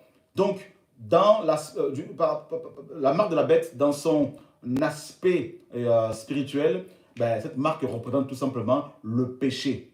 Le péché. Donc, le péché, c'est aussi le nom de la bête. Vous comprenez, mes amis? Parce qu'on nous dit que son nom, c'est 666 et il viendra en son nom. Donc, quand le Seigneur dit que quelqu'un d'autre viendra en son nom, moi je suis venu au nom de mon Père, vous ne m'avez pas reçu, mais quelqu'un d'autre viendra en son propre nom et vous le recevrez. Il voulait dire quelqu'un d'autre viendra avec un message basé sur l'argent et vous allez l'accepter. D'accord? Quelqu'un d'autre viendra avec un message basé sur l'argent, centré sur l'argent, l'argent, l'argent, l'argent, et vous allez l'accepter. Regardez le nombre de chrétiens qui suivent les prédicateurs qui parlent de l'argent. Voyez? Regardez bien, vous êtes au courant de ces choses-là. Vous avez vu, frères et sœurs? Yehoshua est venu avec quel message? La simplicité. Il est né dans une étable, parmi les animaux. Il est monté dans quelle voiture? Il a roulé dans quelle voiture? Est-ce qu'il était dans les chevaux? Non. Il était sur un âne. Le transport de tout le monde à l'époque. D'accord? Et ils n'ont pas accepté cela. Ils n'ont pas accepté parce qu'ils ont vu un Messie simple. Vous voyez, mes amis? Et Paul dit quoi? Il dit, je crains que vous ne vous détourniez de la simplicité à l'égard de Christ. Vous voyez? Car si quelqu'un vous prêche un autre Yehoshua, un autre esprit ou un autre évangile, vous allez accepter cela facilement. Et bien c'est exactement ce qui se passe. Satan est venu avec un message basé sur la marque de la bête, l'argent. Les gens l'ont accepté. Satan est venu avec un autre message basé sur le péché. On vous dit que vous pouvez divorcer, vous remarier, et les gens acclament, les gens acceptent cela. Les gens suivent des pasteurs qui sont divorcés, remariés, tout ça. Les gens trouvent ça normal, ils disent non, c'est l'amour, le Seigneur est amour. Le péché est validé, le péché est encouragé, tout ça, le Dieu Mammon, effectivement. Et les gens acclament cela, les gens acceptent cela. Vous voyez? Et c'est ça la marque de la bête. Donc c'est dans son aspect spirituel, c'est le péché, d'accord? Le péché. Donc, le péché, c'est le nom de Satan. D'accord? Donc, et vous savez que la marque du Seigneur, c'est l'esprit du Seigneur, nous dit la parole. D'accord? Parce que le Seigneur dit dans Jean 6, 63, mes paroles sont esprit et vie. La marque du Seigneur que nous avons, nous, c'est la parole du Seigneur. Parce que c'est le nom du Seigneur. Son nom, c'est la parole. Son nom, c'est l'esprit. Parce que sa parole est esprit. Donc, Éphésiens 3 nous dit que nous sommes scellés du Saint-Esprit. D'accord? Éphésiens 12 à 13 là-bas. Nous sommes scellés du Saint-Esprit. Donc, la marque de la bête, c'est aussi l'esprit de la bête. Or, l'esprit de la bête, mes amis, c'est quoi l'esprit de la bête? Il y en a plusieurs des esprits de la bête. C'est l'esprit de l'idolâtrie. D'accord? C'est les esprits d'impudicité. D'accord? Donc, et tout ça, la marque de la bête. Et alors, pourquoi 3? Pourquoi 6, 6, 6? Pourquoi 3, 6? En fait, comme vous le savez, l'homme a été créé le 6e jour. Au 6e jour. Et donc, le chiffre 7, et, dans la pensée prophétique, est un chiffre qui parle de l'homme, d'accord, de l'être humain, d'accord. Et voilà pourquoi Yahushua est resté 6 heures sur la croix pour restaurer l'être humain, d'accord. Et, et voilà pourquoi, mes amis, l'Église est née au 6e âge. Et nous attendons le 7e âge, c'est le royaume. Donc, le chiffre de l'homme, c'est le 6. Et les 3 6 là, c'est vraiment la triple rébellion de l'humanité contre le Créateur. Voilà pourquoi celui qui va représenter cette triple rébellion de l'humanité contre son Créateur, c'est un être humain, l'Antichrist, qui aura des origines juives. Il peut être noir, blanc, jaune, marron, peu importe. Et il va, mes amis, n'est-ce pas, concrétiser, matérialiser la triple rébellion de l'humanité contre Adonai. Et dans la pensée biblique, le chiffre 3 représente aussi l'accomplissement.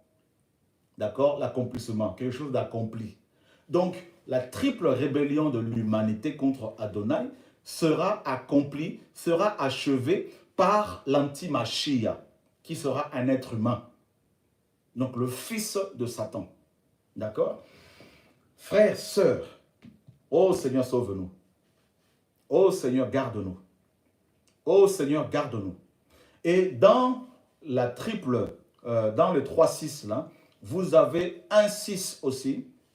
Parce que je vous dis que le nombre 666 représente beaucoup de choses. Dans les 3 chiffres là, vous avez le premier 6 pour Satan, le diable. D'accord? Attendez. Dans les 3-6 là, vous avez Satan, le diable, qui opère. Et Seigneur, sauve-nous, garde-nous. Et donc, là, je vais faire ça. Voilà. D'accord? Vous avez ici Satan. Vous avez l'anti-Mashiach.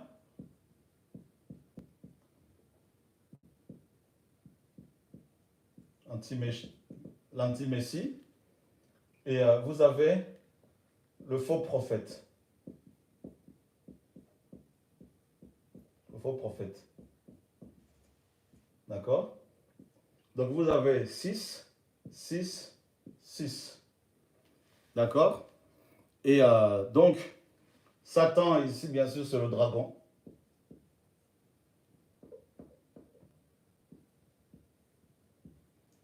Voilà. Donc, vous avez, en fait, dans le 666, en fait, la Trinité diabolique. Voilà pourquoi le Seigneur est contre la Trinité. Le Seigneur n'est pas... C'est un enseignement démoniaque. D'accord? L'anti-Mashiach. Tout à fait, Greg, l'anti-Mashiach peut venir de la Suisse, de la Chine, tout ça. Mais il aura des origines juives. Donc vous comprenez, donc la parole nous dit que celui qui a de l'intelligence calcule. Donc le chiffre de la marque de la bête, le nombre de la bête, donc le 666, représente vraiment beaucoup de choses. Vous devez comprendre ces choses-là. Vous devez les calculer, frères et sœurs. Et pour ne pas être, comment dire, pour ne pas passer à côté. D'accord? Voilà. Donc, vous avez compris que le chiffre 6 représente l'homme. D'accord?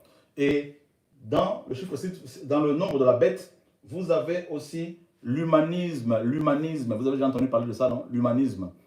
Donc, c'est-à-dire l'être humain qui devient Elohim.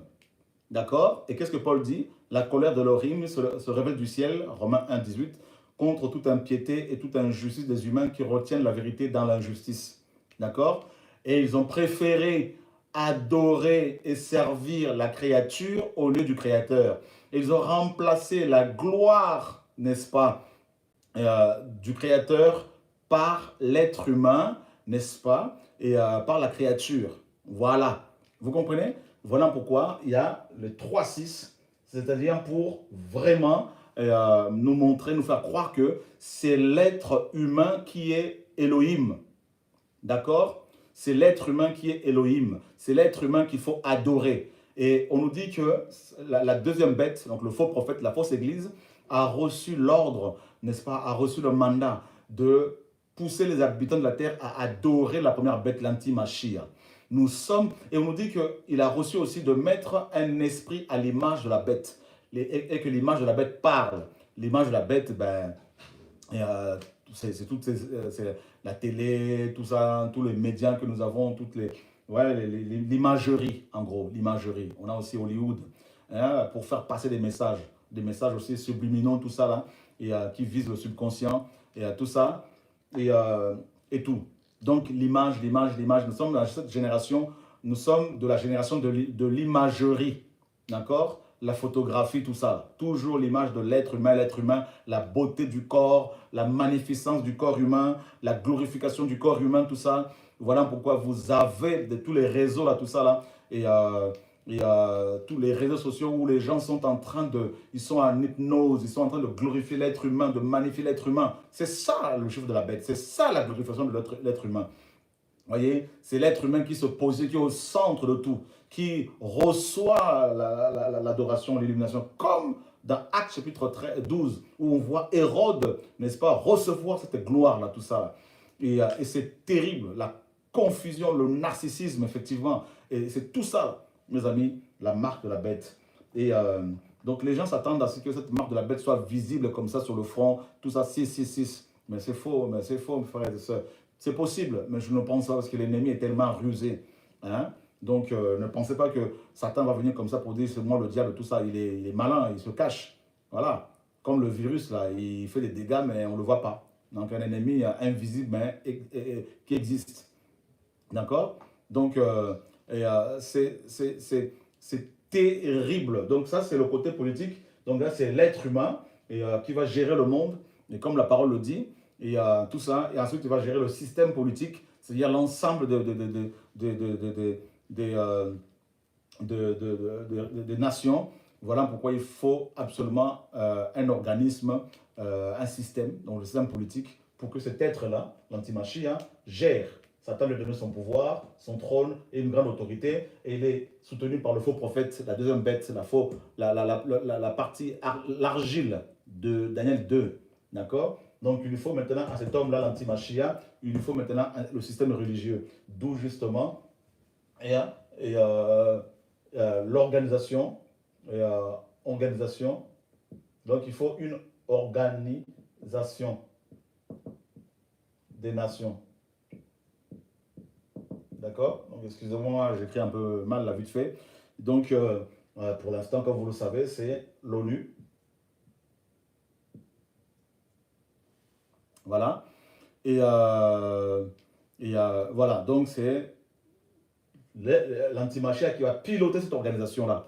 Mais en fait, avec maintenant pour parachever la vision de l'homme impie, hein, concernant l'organisation de ce système global, bah, il faut justement qu'il y ait, comment dire, Ordo ab chaos, c'est-à-dire l'émergence d'un nouvel ordre à partir d'un chaos. Et ben, aujourd'hui, c'est ce virus-là qui est devenu une pandémie. Et on a vu comment les autorités du monde entier disent que ben, le monde ne sera plus pareil. Ça, on en a parlé, on en parle. Hein? Donc cette pandémie, effectivement, donc ça, c'est un moyen pour aboutir à cette organisation. Voilà. Donc voilà. Et donc maintenant, qu'est-ce qui va se passer?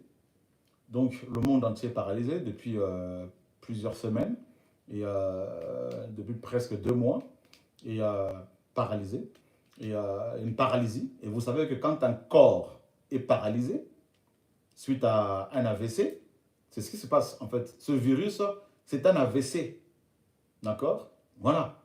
Donc maintenant, quelqu'un qui a fait un AVC, donc l'AVC c'est quoi? C'est l'arrêt. C'est les nerfs, hein, les caillots qui vont boucher les nerfs, hein, des artères, et du cerveau, tout ça, ou du cœur, et tac, et donc il y a l'AVC. Donc cette pandémie, la pandémie, le virus, le Covid-19 égale l'AVC de la Terre, la paralysie de la Terre. Pour nous chrétiens, c'est le Shabbat. Et pour la Terre, pour la nature, c'est le Shabbat. Mais pour les habitants de ce monde, pour les gens de ce monde, c'est l'AVC, c'est la paralysie. D'accord? C'est ce qu'il faut comprendre. Donc, quand il y a une paralysie, quand il y a un AVC, il y a des séquelles. Vous avez compris. Vous comprenez le message, mes amis?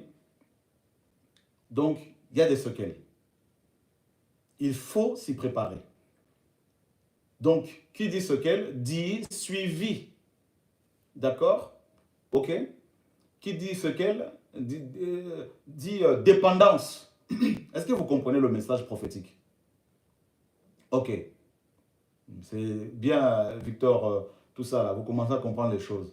Donc, quelqu'un qui a fait un AVC, on va lui donner des béquilles. Donc, il faut des béquilles. Il faut l'assister. Parfois même, il faut le nourrir. Ça fait, nous prions pour les personnes qui sont concernées par cela. Ce n'est pas toujours facile. Donc, il faut l'assister. La personne devient dépendante. Vous comprenez? La personne devient comme un enfant. Et des compagnies aériennes sont paralysées depuis plusieurs semaines. Vous savez, quand un seul avion ne vole pas pendant 24 heures, mais il y a une perte colossale. Mais là, c'est des milliers et des milliers d'avions qui ne volent plus depuis plusieurs semaines. Vous comprenez maintenant? Et une seule compagnie aérienne, par exemple, une compagnie aérienne a aussi, n'est-ce pas, peut avoir plusieurs sous-traitants. D'accord? Et ces sous-traitants ont aussi d'autres sous-traitants. Donc, il va y avoir l'effet d'une boule de neige. Donc, ça veut dire que pour mettre en place cette organisation, qui existe déjà, mais pour la peaufiner, la parachever, il faut une paralysie. C'est ce qui s'est passé. Ensuite, maintenant, il faut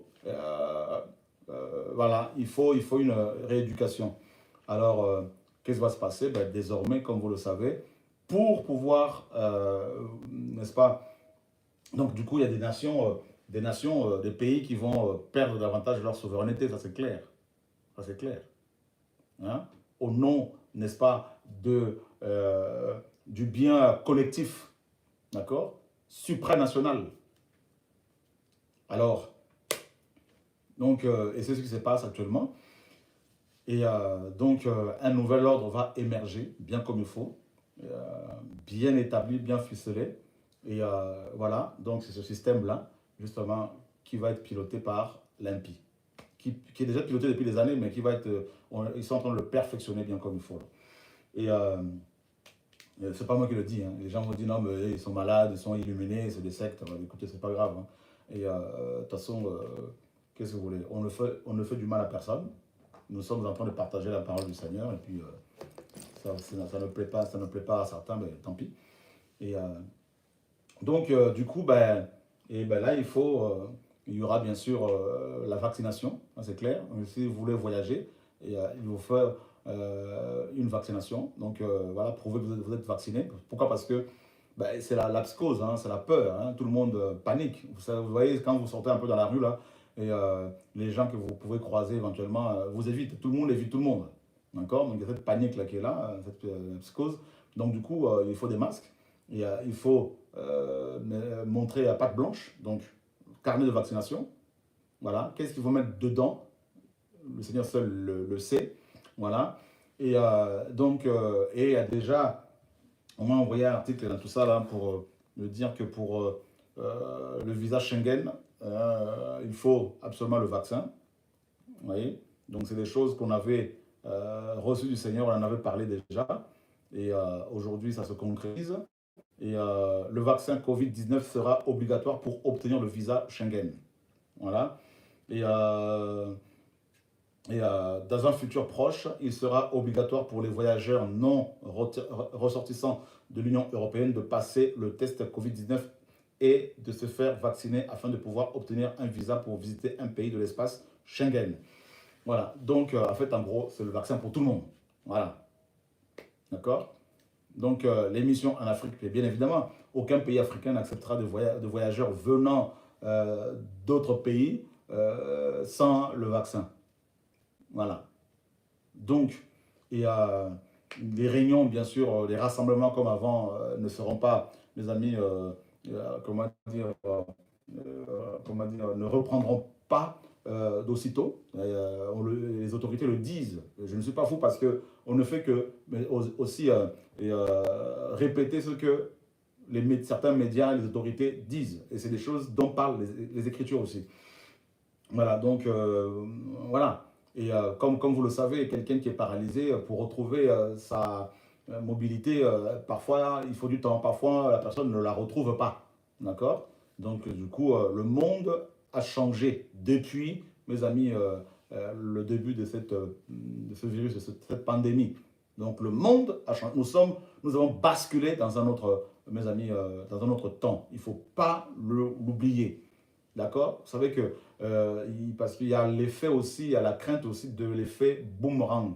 Et en Chine, par exemple, et en Chine, la Chine qui commençait à ouvrir les frontières, là, ils se sont rendus compte que les Chinois qui étaient à l'extérieur de la Chine, qui sont rentrés au pays, ben, ont ramené encore ce virus. Donc, il y a eu encore un nouveau départ.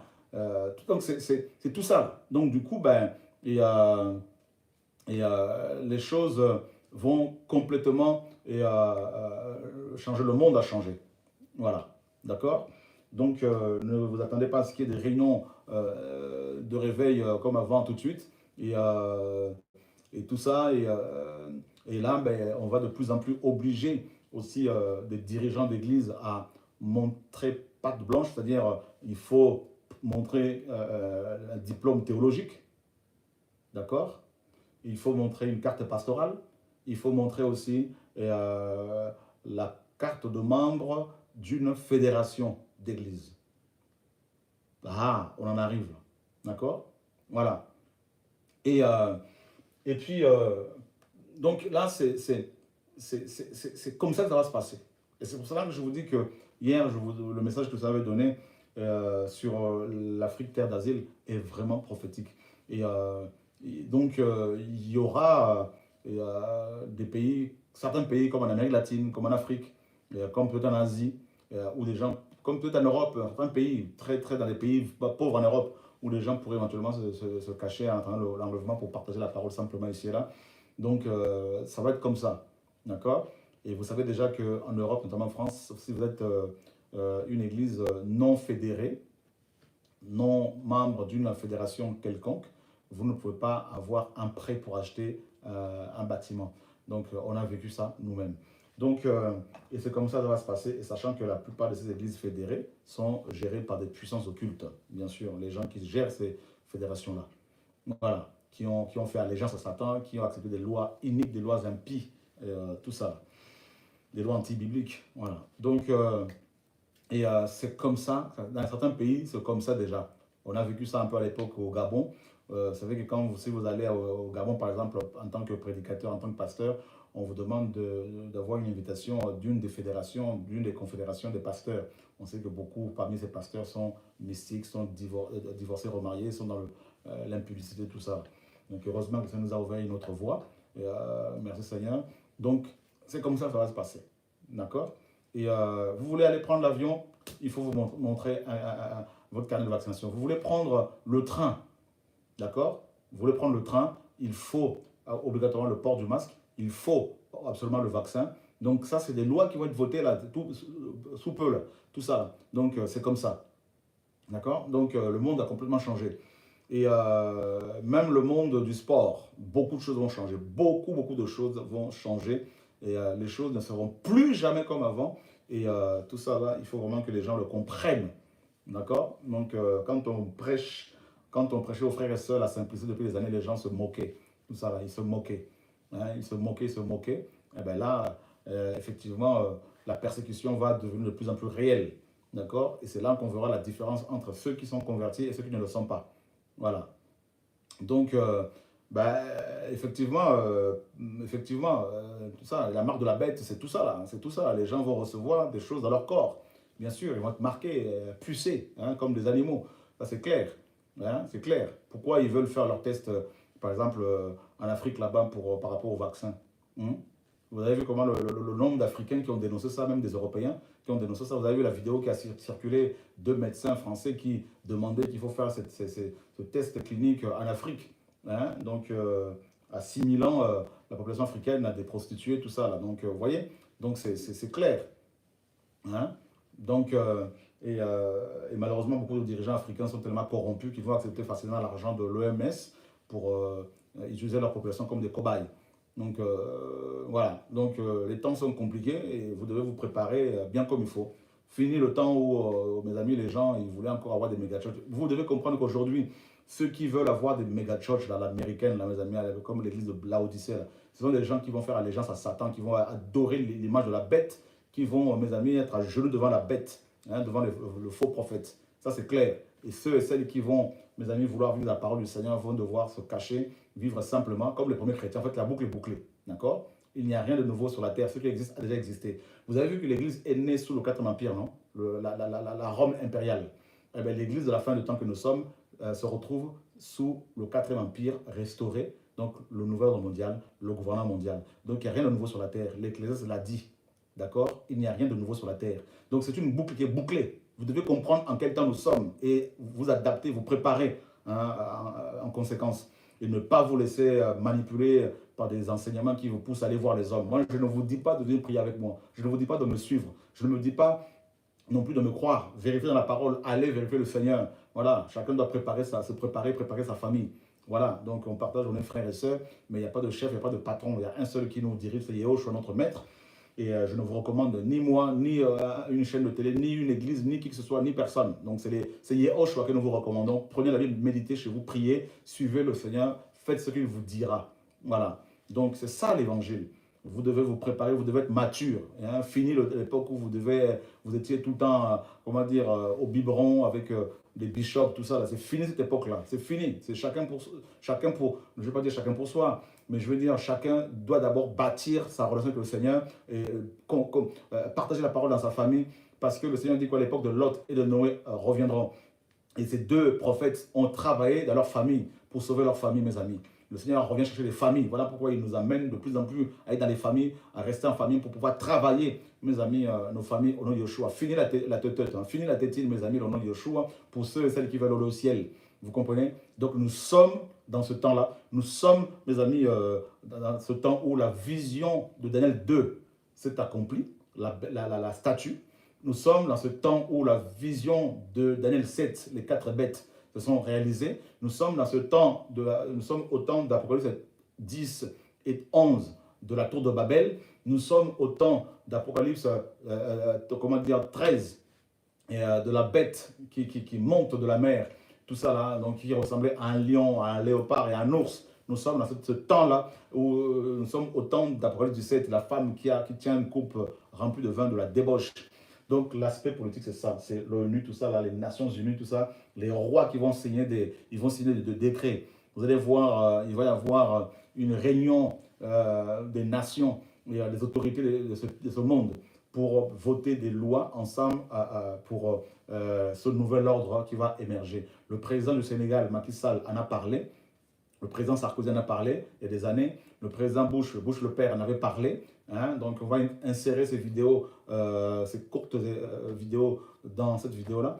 Comme ça, vous allez vous rendre compte à quel point tout est là. Tout est là. Ce n'est pas des choses qu'on invente. On n'est pas des illuminés. C'est des choses qui se disent, des choses qui ont été dites, des choses que les hommes de ce monde disent. Voilà. Donc, ceux qui ne veulent pas comprendre, tant pis. Hein. Donc, que le Seigneur soit béni. Et il y a 4 ans, quand le Seigneur m'a demandé de parler de la pandémie qui allait frapper le monde, moi-même j'avais oublié. N'est-ce pas qu'on a retrouvé la vidéo aujourd'hui? Les gens qui se sont moqués, qui pouvaient se moquer, tout ça, c'est pas grave. On n'est pas là en train de dire, écoutez-nous, on n'est pas là en train de dire aux gens, on ne cherche pas à convaincre les gens. Chacun doit savoir ce qu'il veut. Voilà. Et ensuite, on a vu que donc, le faux Christ, le faux prophète, la deuxième bête, donc l'argile de Daniel 2, doit soutenir l'antichrist. Donc ici, c'est la fausse église, bien sûr. D'accord? Et donc, il y a un mouvement que beaucoup peut-être ignorent, un mouvement appelé le Nouvel Âge. D'accord? Le nouvel âge. Voilà l'argile, hein, le nouvel âge. C'est quoi le nouvel âge? Hein, le New Age. Et donc le mouvement du nouvel âge est l'une des plus grandes séductions, mes amis, que l'Église n'ait jamais rencontrée. C'est la religion de l'homme impie, effectivement. D'accord? Et donc, c'est quoi exactement? Donc, et, en fait, le nouvel âge nous parle euh, du nouvel ordre mondial, tout simplement. D'accord? Donc, j'en ai parlé dans mon livre La guerre entre les deux postérités. Et donc, le nouvel âge parle de la venue du Christ du nouvel âge, hein, qui devrait également être proclamé. Et donc, voilà. Et c'est terrible, hein. Donc là, c'est- et, il faut que les gens se réveillent. D'accord? Il faut vraiment que les gens se réveillent. Donc, et, c'est un mouvement, en fait, c'est une philosophie théosophique. Théosophique. D'accord? Et dedans, vous avez théo, donc le grec théo, Dieu. Et zophique, donc, et là, en fait, c'est quoi exactement? Et donc, il s'agit tout simplement d'un vaste amalgame de groupes reliés entre eux à la manière d'un réseau, d'accord? Et travaillant tous à l'instauration d'une unité mondiale fondée sur des expériences et des croyances religieuses enracinées dans le mysticisme oriental. Voilà, le mysticisme oriental. Voilà. Donc, hindouisme, tout ça, et plein de choses. Donc, voilà. Donc, la théosophie, sagesse de Dieu. Donc, vous avez euh, Zophie, donc, qui parle de la sagesse. En fait, c'est la fausse sagesse. Et qui éblouit les gens de ce monde. D'accord? Voilà. Donc, les racines du mouvement du Nouvel Âge remontent à la fondation de la Société théosophique à New York en 1875. D'accord? Par la Russe Elena Petrovna Blavatsky, l'une des fondatrices fondamentales de la théosophie, affirme que toutes les religions contiennent des vérités communes. Voilà. Et voilà. Donc, c'est Alice Bailey. Alice Bailey qui a vécu, qui est née en 1880, 1880, qui est morte, elle est née en 1880, elle est morte en 1949. Une Anglaise qui a émigré aux États-Unis. C'est elle qui est véritablement la fondatrice de ce mouvement. Voilà. Donc, elle est considérée comme la grande prêtresse et une médium spirit. D'accord? Et elle recevait selon elle des messages d'un prétendu maître de la sagesse, le tibétain Dual Kul. Voilà, donc c'était une sorcière tout simplement. D'accord? Et voilà, donc, et qu'est-ce que Alice Bailey enseigne? Alice Bailey en fait disait que toutes les religions ont des vérités et toutes les religions parlent de l'avènement d'un seul être. Que l'islam parle de l'imam Mahdi qui doit revenir, euh, et le bouddhisme du cinquième Bouddha, et les chrétiens de Yehoshua Mashiach, les juifs du Messie, donc c'est le même être. Et, donc, eux, c'est le Maitreya, hein, le Maitreya. Donc, ils disent, il faudrait maintenant tout faire pour enlever toutes les contradictions qui empêchent les gens, les croyants, de s'unir. Et quelle est la contradiction? Quel est le message qui empêche les vrais chrétiens d'être dans un syncrétisme, mes amis, ou dans l'écuménisme? C'est la mort et la résurrection de Yehoshua comme étant le seul chemin, la seule vie et la seule vérité. D'accord? Donc voilà pourquoi le New Age s'est infiltré dans presque la majorité des assemblées et pour que le message de la croix ne soit plus le message central. C'est-à-dire, en dehors de la croix, il n'y a pas de salut. En dehors de Yehoshua Mashiach, il n'y a pas de salut. Ce n'est pas moi qui le dis. Je ne suis pas, en parlant comme ça, mes amis, sectaires. Non, c'est dans la Bible. Si vous voulez me combattre, commencez par la Bible. Parce que je ne fais que répéter ce que tu écris. Je ne suis pas le seul. Et je ne changerai pas de message, je ne changerai pas de langage. Vous voulez me mettre en prison, ce n'est pas un problème. Mais je ne me tairai pas. Jusqu'au dernier souffle, je dirai ce que le Seigneur dit. Nous ne faisons pas la guerre avec des armes, nous ne sommes pas là pour faire la guerre, nous ne sommes pas là pour manquer du respect aux gens, nous ne sommes pas là pour faire de la politique, nous ne parlons que de l'avènement de notre Seigneur Yeshua qui va venir nous chercher pour aller au ciel. Nous ne parlons pas de suicide collectif comme les sectes, tout ça, pas du tout. Nous présentons Yeshua. Nous ne demandons pas aux gens de s'appauvrir pour nous enrichir, pas du tout. Nous ne disons pas aux gens de nous suivre, pas du tout. Voyez? Mais nous disons simplement que la parole nous dit, Yeshua a dit dans Jean 14, 6, je suis le chemin, la vérité et la vie. Nul ne vient au Père que par moi. Je crois que Yeshua a la vérité. Yeshua est la vérité. Voyez? Voilà. Donc, la parole nous dit dans 1 Jean 5, celui qui a le Fils a la vie, celui qui n'a pas le Fils n'a pas la vie. Voyez, frères et sœurs? Et c'est la parole qui le dit. Adonai, Elohim, la parole dit qu'Elohim a tant aimé le monde qu'il a donné son Fils unique afin que quiconque croit en lui ne périsse point mais qu'il ait la vie éternelle. Donc je crois que Yehoshua est le Seigneur de Seigneurs, l'Elohim des Elohim, le Père éternel, le Père des armées. Mes amis, je crois en cela. Je crois qu'il est venu sur terre, il a vécu pendant 33 ans, qu'il a exercé son ministère à partir de l'âge de 30 ans. Pendant 3 ans, il a vécu en Israël et hébreu, né d'hébreu, et qu'il n'est pas blanc, qu'il n'est pas noir, qu'il n'est pas jaune. Et je crois, mes amis, à cette parole-là, qu'il va enlever son église et revenir pour établir son règne de 1000 ans sur terre, mes amis, au nom de Yeshua. Et je crois, mes amis, que s'il sauve quelqu'un, la personne ne va plus pratiquer volontairement le péché. La personne, à cause de la faiblesse humaine, ça peut arriver à la personne de pécher, mais elle ne va pas demeurer dans le péché. Elle va se repentir, le Seigneur va la restaurer pour aller de l'avant. Et je crois que Yeshua, je crois au message de Yeshua qui a dit, si on vous frappe sur la joue gauche, donnez la joue droite, n'est-ce pas? Qu'il ne faut pas utiliser les armes pour aller combattre les gens, tout ça. Donc, nous croyons à cet évangile-là. Vous voyez, frères et sœurs? Et Satan ne veut pas de cet évangile-là. Nous croyons au message de la sanctification, la sainteté. Je crois qu'il n'y a qu'un seul véritable pasteur, c'est Yehoshua. Je crois qu'il y a un seul véritable apôtre, c'est Yehoshua. Nous, là, si on dit, oh, les apôtres humains, nous ne sommes que des copies. Je crois que Yehoshua est l'original, mes amis. Donc, je crois à cela. Et la parole est claire. Et surtout, le message central, c'est le salut qui ne se trouve qu'en Yehoshua. Selon Actes 4, 4 à 12, il n'y a de salut en aucun autre. Car il n'y a sous le ciel aucun autre nom qui nous a été donné parmi les hommes, parmi lesquels nous devons être sauvés, au nom de Yeshua. Je crois au message qui pousse les gens à aller vers le Seigneur, non vers les hommes. Et le Maitreya ne veut pas de ce message-là.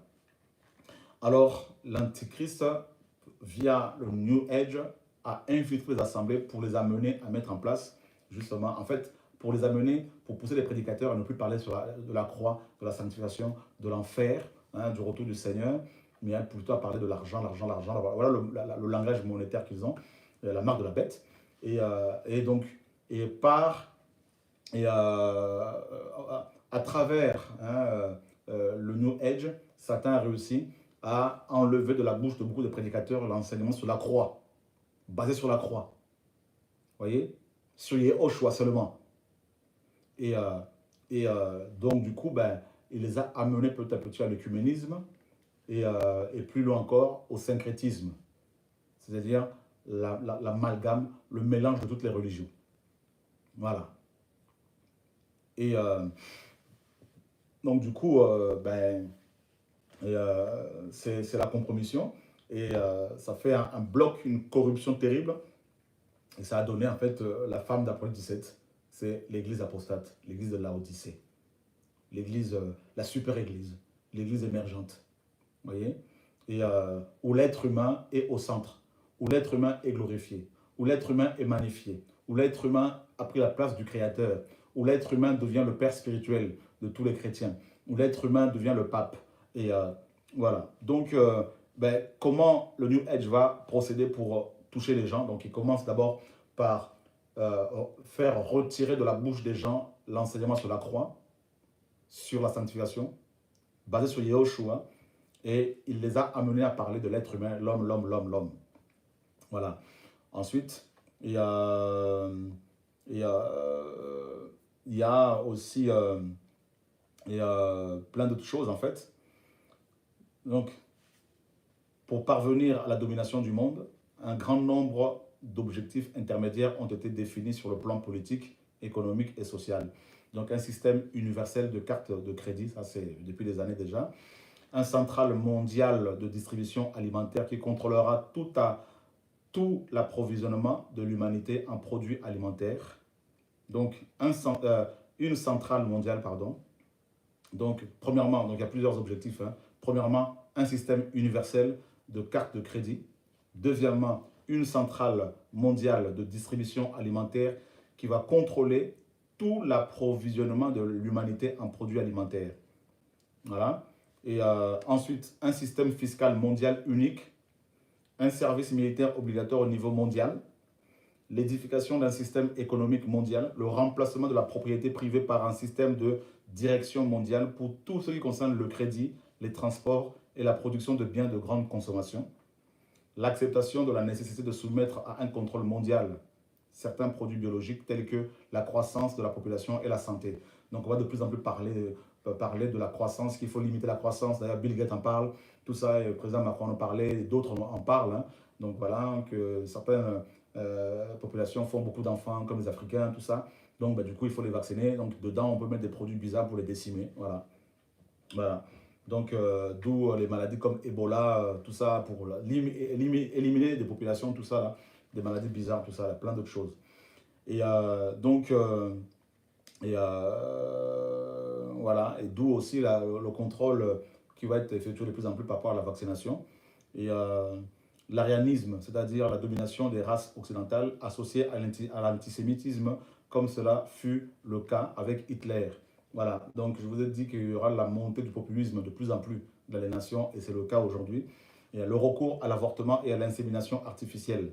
Voilà, donc la limitation obligatoire du nombre d'enfants par famille, les manipulations génétiques, donc tout ça, clonage, et plein de choses, ouais, manipulation génétique. Voilà, donc il n'y aura plus besoin de femmes pour pouvoir concevoir et porter les enfants dans le ventre. Donc on peut avoir des utérus artificiels, voilà, tout ça. La stérilisation et le contrôle de la mort en faisant un culte, un événement heureux, une transition vers des formes d'existence toujours nouvelles. Vous voyez. Et, donc, la politique de l'enfant unique existe déjà en Chine, effectivement, Greg, et ça va être de plus en plus imposé. Donc, voilà, tout ce qui est GPA et plein d'autres choses que vous savez. Voilà, donc, donc le personnage clé du projet du gouvernement mondial et de la religion universelle est Maitreya, qui n'est autre que l'anti-Mashia. D'accord? Déjà le 25 avril 1982, le mouvement du Nouvel Âge a voulu le présenter à la une des journaux de nombreux pays. Le Christ est maintenant, c'était le titre. Voilà. Et voilà, nous indiquant comment sortir de notre présente crise. Il ne vient pas pour juger, mais pour aider et inspirer. Voilà. Et voilà. Donc, comme je vous l'ai dit, hein, l'enseignant du monde, le Seigneur Maitreya, connu par les chrétiens selon eux sous le nom de Christ. Et comme les chrétiens attendent le deuxième avènement, les juifs aussi attendent le Messie, les bouddhistes le cinquième Bouddha, les musulmans l'imam Mahdi, les hindous la venue de Krishna, une multitude de noms selon eux pour un seul individu d'après eux. Hein, sa présence dans le monde nous certifie qu'il n'y aura pas de troisième guerre mondiale, et avec son aide, nous rebâtirons un nouveau monde. Voilà. Et voilà. Donc, c'est terrible, en réalité, ce qui est prévu lorsque Maitreya aura pris le pouvoir. Hein, c'est ce qu'il empare du gouvernement mondial en tant que personnage nommé à cette place par Lucifer. Alors sera institué, bien évidemment, un système de contrôle mondial, car seul celui qui contrôle les moyens d'approvisionnement peut dominer le monde. Pour avoir l'autorisation de faire du commerce et de faire des affaires dans le nouvel âge, il faudra s'engager à être loyal envers Maitreya, c'est-à-dire envers Lucifer. Chaque habitant de la terre recevra un numéro dont l'usage sera obligatoire lors de toute transaction financière, même pour les achats de moindre importance, grâce à une carte de crédit universelle. Toute monnaie, quelle que soit, sera abolie. Donc, on va sortir de la monnaie physique. Vous voyez, dans les pays comme la Suède, tout ça, on n'utilise pratiquement plus l'argent monnaie. Donc, on va maintenant avoir de l'argent électronique pour tracer les gens bien comme il faut. Vous voyez, mes amis? Et d'ailleurs, vous avez vu avec cette pandémie, et quand vous allez faire des courses, on vous propose de plus en plus de faire des achats avec la carte bancaire. Vous voyez? La crypto-monnaie, tout ça. Et en fait, l'euro, le dollar va tomber, et l'euro aussi, et il y aura une monnaie mondiale. D'accord? Une monnaie mondiale. Voilà ce qui va se passer. À l'époque, déjà, il y avait un nom qui était proposé par rapport à cette monnaie, Terra. Vous voyez? Donc, une monnaie mondiale. Donc, et tout est déjà prêt pour votre information. Une seule monnaie, une seule armée, une seule banque, une seule vision, et tout ça. Et donc, et c'est des choses qui sont vraies, c'est des choses qui sont là, c'est des choses qui existent. Et voilà. Donc, voilà. Donc le mouvement du New Age rejette catégoriquement la foi chrétienne, bien sûr, parce que les chrétiens croient en un Elohim unique qui est le El d'Abraham, d'Isaac et de Jacob. Donc, comme certains juifs, bien sûr. Et un tel système de foi, donc basé sur Yehoshua, n'est-ce pas? Et, causerait des divisions. Aussi, les adeptes du Nouvel Âge pensent que le monde doit être débarrassé de ces manières négatives de penser. Pour eux, la solution est donc l'élimination du christianisme avec toutes ses racines. Voilà pourquoi les chrétiens seront persécutés de plus en plus. Les vrais, ceux qui sont attachés, mes amis, à la parole. D'où la persécution, selon Apocalypse 12, du dragon contre ceux qui gardent le témoignage de Yeshua, contre la postérité de la femme. D'accord? Et voilà. Et donc, c'est pour cela que beaucoup vont pouvoir se retirer en Afrique pour être loin de cette persécution qui s'annonce. Ça va être terrible, frères, sœurs. Préparez-vous, préparons-nous. Voilà. Donc, c'est pour cela que le Seigneur veut que les frères et sœurs, les chrétiens s'organisent, ceux qui le peuvent, mettre en place des potagers, de l'élevage, à s'organiser, tout ça, parce que ça va être terrible. Et vous savez qu'aux États-Unis, me disait hier, un couple me disait, mon frère Christian et Nani me disait qu'aux États-Unis aujourd'hui, à cause de la pandémie, si vous allez faire des courses, tout ça, on ne vous laisse pas prendre plusieurs, mes amis, packs d'eau. Voilà, donc un pack d'eau par famille. Vous voyez? Donc, il y a des choses qui s'annoncent, des choses terribles qui s'annoncent. Et voilà, maintenant, chacun doit s'organiser, chacun doit se préparer. Et fini la fête. La fête est finie, frères, sœurs, finie. Voilà, maintenant, là, on verra les vrais croyants. Et on me dit qu'au Canada, c'est pareil, la même chose. Donc, parce qu'il faut contrôler l'approvisionnement, tout ça là. Et donc, pendant des années, le Seigneur a dit, préparez-vous à être dans les maisons, préparez-vous à être dans les églises, dans les maisons, préparez-vous. Des chrétiens, on se sont moqués. Des chrétiens, on dit n'importe quoi. Ok, d'accord, frères et sœurs, il n'y a pas de souci. Il y a seulement un petit noyau de frères et sœurs qui ont compris, des frères et sœurs qui ont saisi. Et les gens se sont moqués, oh là là, c'est fini, tout ça, machin. Nous, quand on dit aux frères et sœurs, priez dans les maisons, tout ça tranquillement, oh non, mais nous, il faut une église. Mais l'église n'est pas un bâtiment, l'église, c'est pas ça. L'église, c'est quand deux ou trois s'assemblent au nom de Yahushua.